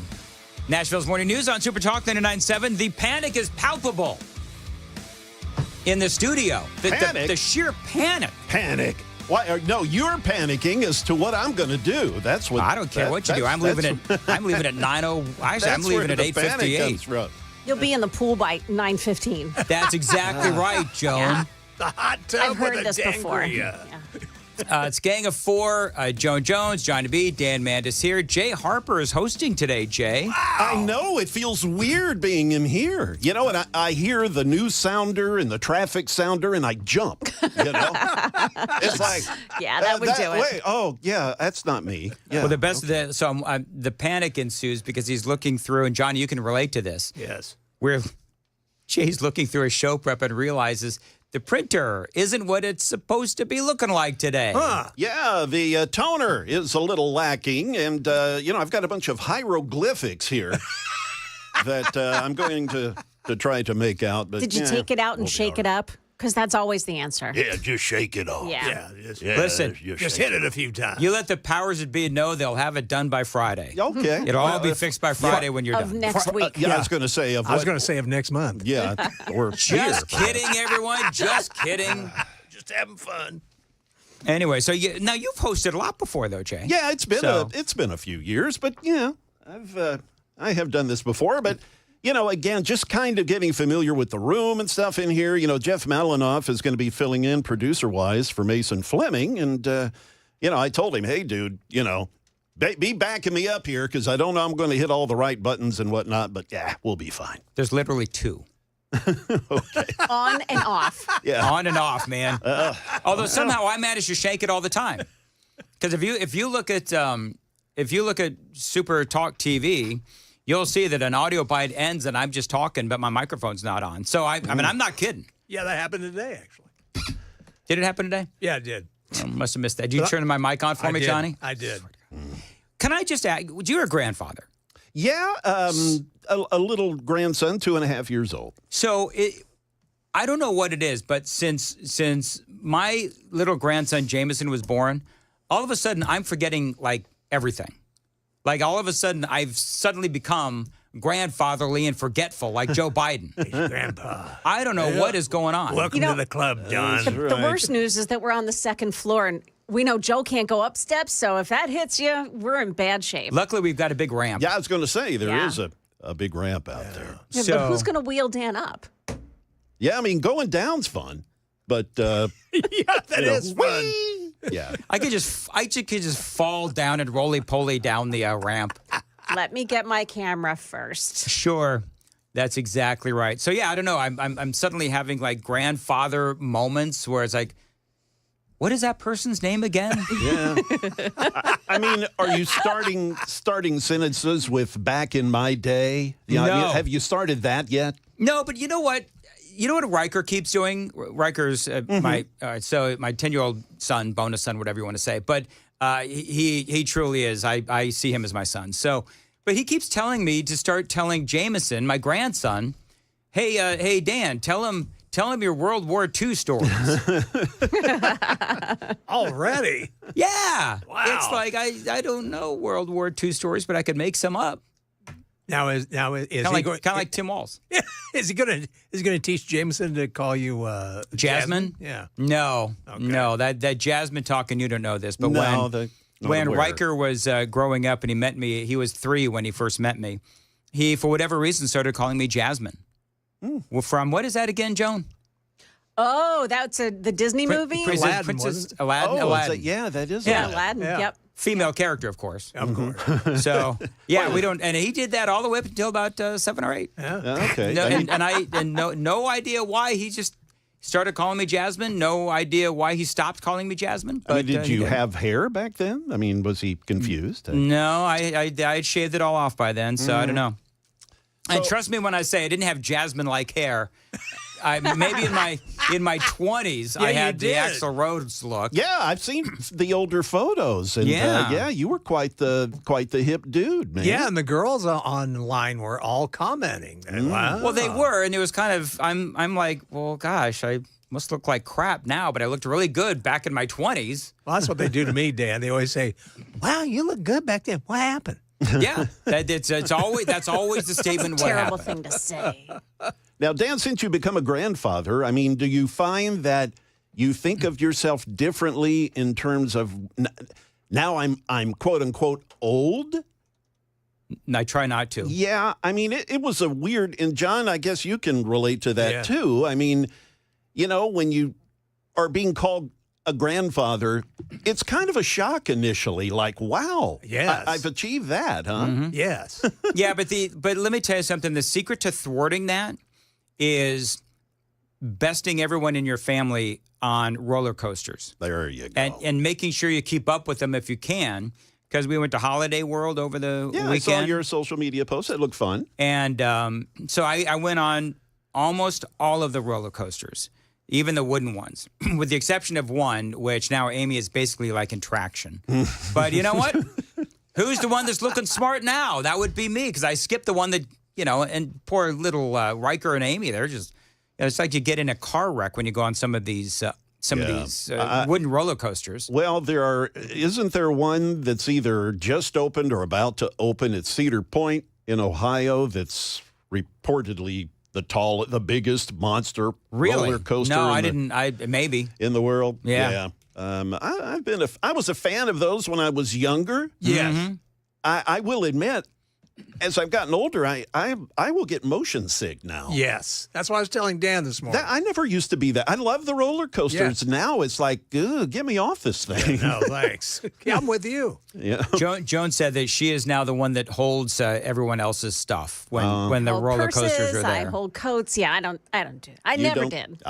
Never. By the way, we are collecting money to buy Johnny a piece of the goalpost from the Vanderbilt game the other day. Yeah. We can sign it all too, with love to Johnny. Oh, can we do that? Can we all sign it too? I think it's a good idea. I can find some good places to put it. I'll write down the score on the goalpost. Oh, Lord. How much is a goalpost, a piece of a goalpost? How much did that even? Now, just for folks that are just joining us, Vandy beat Alabama over the weekend. 40 to Big 35. news. Yeah, huge. And massive upset. I mean, it's crazy. And, as an Alabama fan, congratulations to Vanderbilt. I love a good underdog story, even though I'm heartbroken that my team was so bad they couldn't even beat Vanderbilt this weekend. Yeah, I'm kind of curious. Matt Murphy, of course, with his Alabama connections, being... Boy, he's a Georgia fan. I realize that, but I'm sure he's hearing all of the stuff from his Alabama buddies. Sure. About what they think of this new coach and the whole, Nick Saban not around anymore. I bet you the sports talk in Tuscaloosa and Birmingham is pretty hot today. Well, they're starting to blame, and I kind of go along with this, that Nick Saban, who was so big on rat poison, that's what the media is to my players, rat poison. Well, Nick laid out some rat poison. Yeah, that's what it sounded like. But the only place you play in the SEC that's not hard to play is Vanderbilt. Because when you play at Vanderbilt, you have more fans there than they have. And that's no disrespect to them. It's just the truth. No disrespect. I mean, no disrespect. Sure. No disrespect. Yeah, none at all. None at all. No. Yeah, Mr. Rat Poison himself, the one that preached against it, did it this weekend. Hey, Nick Saban. He jinxed it. Nick Saban got a message for you. Vanderbilt takes down #1 Alabama. There you go. That hurt. Yeah. So we need to find, so Johnny, would you like that audio bite for your ringtone? Dan, I know now where I'll put that goalpost. Touchdown! I do wonder how much I love sports memorabilia. Yes. And I have a bunch of baseballs and you know what I used to have, Jay? You'll love this because you're a baseball fan. Mm-hmm. I used to have dirt from baseball stadiums around the country. Really? I would go, I guess you guys don't know this. We're not going to go, don't ask me the following question. What happened to the dirt? Nobody asked me the question. Okay. But I will tell you that Johnny's laughing because he knows the story. Yes. Anyway. I would take tours of baseball stadiums and I would collect dirt. Yeah, cool. So I had Fenway Park, I had Comiskey Park, or the old Comiskey. Yeah, well it's Kaminsky. Yeah, it was. If you listen to Obama, it's Kaminsky Park. Okay. Remember that? Yeah, right. I had Wrigley. I had all the great stadiums. I had baseball dirt from the stadiums. Do you have any Citizens Bank Park in Philadelphia? No, because that's not a great stadium. Come on, yeah, it is. Well, I've been there a number of times, and it's a great stadium to watch a game. Yeah. Well, that's a newer stadium, Joan. Be honest with you, that's a newer stadium. Okay. And I stopped doing it, years ago. So, and plus, I had left my my bulletproof vest at home. Oh. And so I didn't want to go to Philadelphia. Go to Philly. Yeah. But yeah, you named the ballpark. Why? That's funny. That was funny. That's why I'm laughing. Joan is like, the city of brotherly love jokes just never get old. That never gets old. Mm-hmm. Yeah. Listen, you're one of the survivors of Philadelphia. Come on. You got out alive, which is more than a lot of other people can say. I mean, I lived in the Philly area for a couple of years, and I survived as well. Yeah, but let's all be honest. Philadelphia has changed just a wee bit over the last. It's changed a lot for the worse recently. And not that Philadelphia was, a sparkling community, but there were areas of it that were just stunning, like really great. Let's be honest. If Rocky Balboa was running down the streets of Philadelphia like he did way back in the 70s, he'd trip over a homeless person and get shot by a gangbanger. Absolutely. I mean, he never would have made it to the statue of whatever it was that he went to. What was it? That was at the library, right? Yes. Yeah, and it was a statue. No, it was at the Museum of Art. Okay, the Museum of Art. Okay. Well, that too. I stand corrected. And what was this? Wasn't there like a statue there? Well, they put a statue of Rocky. That's right. They put a statue of him there. They erected that. So now he's gone in Tulsa for Tulsa King. Yeah. It's safer there. That's I don't know. I've been to Tulsa. Not so sure about that. I like Tulsa. Very good. Anyway. I know. I got nothing. Well, I know Ken Weaver certainly brags about Tulsa. Tulsa is a great town. Oh, that's right. He's an Oklahoma guy. Mm-hmm. Tulsa's a great town once you're gone. Yeah. Wow. Oh, Boy, wow. man. Throwing shade. Man, he really is today. Wow, he wants to, yeah. Whatever. What's coming up, Jay Harper? I'm done with you people. All right. Well, I tell you, I will be getting into, and I know you've, delved into it to some degree, but I'm going to do a deep dive in this whole FEMA thing as to whether folks in the Carolinas are really getting the, You have a lot of experience in the Carolinas. Well, yeah. I mean, I was in South Carolina for a number of years, did news talk show hosts and stuff in Charleston, South Carolina. But I've got a son who just started a job at a hospital 2 weeks ago in Asheville, North Carolina. Oh, my goodness. Okay. So, he's been telling me stories. But anyway, yeah, we're going to delve into some of that. We're going to hear some just heart-wrenching audio from people on the ground that are going to dispel a lot of what you're hearing from the Biden administration. And also something I'm kind of excited about. We will have we are expecting Grammy Award-winning country music star John Barry to be in the studio here this morning at 9:30. He is part of a fundraising effort for hurricane relief. So we'll chat with him about that and other things. And then, of course, Dan, yes, one last thing. On the anniversary of the Hamas terrorist attack on Israel, we will be speaking with a Vanderbilt professor of Middle Eastern Studies and get her take on what's going on there. All right, 8:52, Nashville's Morning News on Super Talk 99.7. Jay Harper in for Chris Hand is coming up. And Joan Jones, what's coming up in the news at 9? I want to tell you that Metro Nashville police are looking for a hit-and-run suspect, and the accident was just a horrifying mess. Also, if you've got Verizon, why you may want to be cursing them this morning. All those stories coming up at 9 o'clock on Super Talk 99.7 WTN. Thank you, Joe. And 8:53, Nashville's Morning News on Super Talk 99.7. Dan Mandis here. Now is the time to call Cove Generators because right now they are offering you a free 7-year warranty. That is over $1,000 value. So if you've ever wanted a backup home standby generator, now is the time to do it. Plus, great financing options are also available. They are your premier Generac home standby generator dealer in the state of Tennessee. So be prepared for the next power outage and call Cove Generators and never lose power again.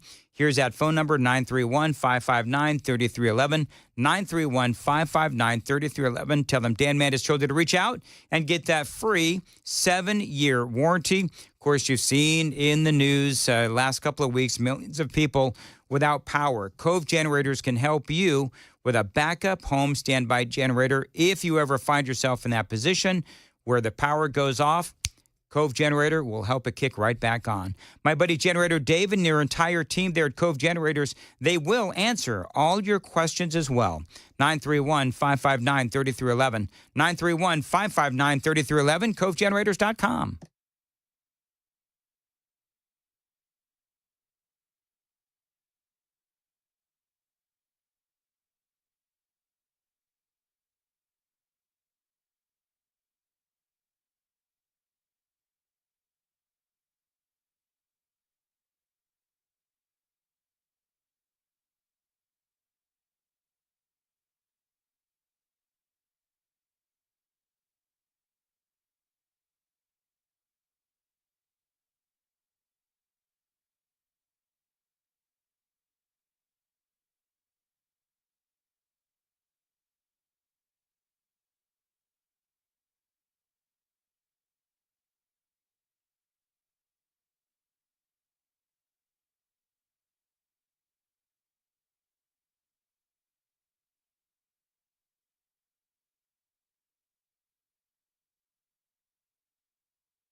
Hey, what's up, guys? This is Matt Murphy for Members Nutrition. I want to tell you about the Members Nutrition difference, and I want to encourage you to go over to the Members Nutrition website. Number one, they believe at Members Nutrition that they can sell vitamins and supplements at a lower cost point, and they're doing it every single day at membersnutrition.com. Number two, they want to make these products right here in the United States of America, not from some overseas company, and they do that every single day. I encourage you to go to membersnutrition.com. You'll get 50% off your purchase price at checkout. You don't have to put in any codes. Just go to membersnutrition.com. Once again, membersnutrition.com.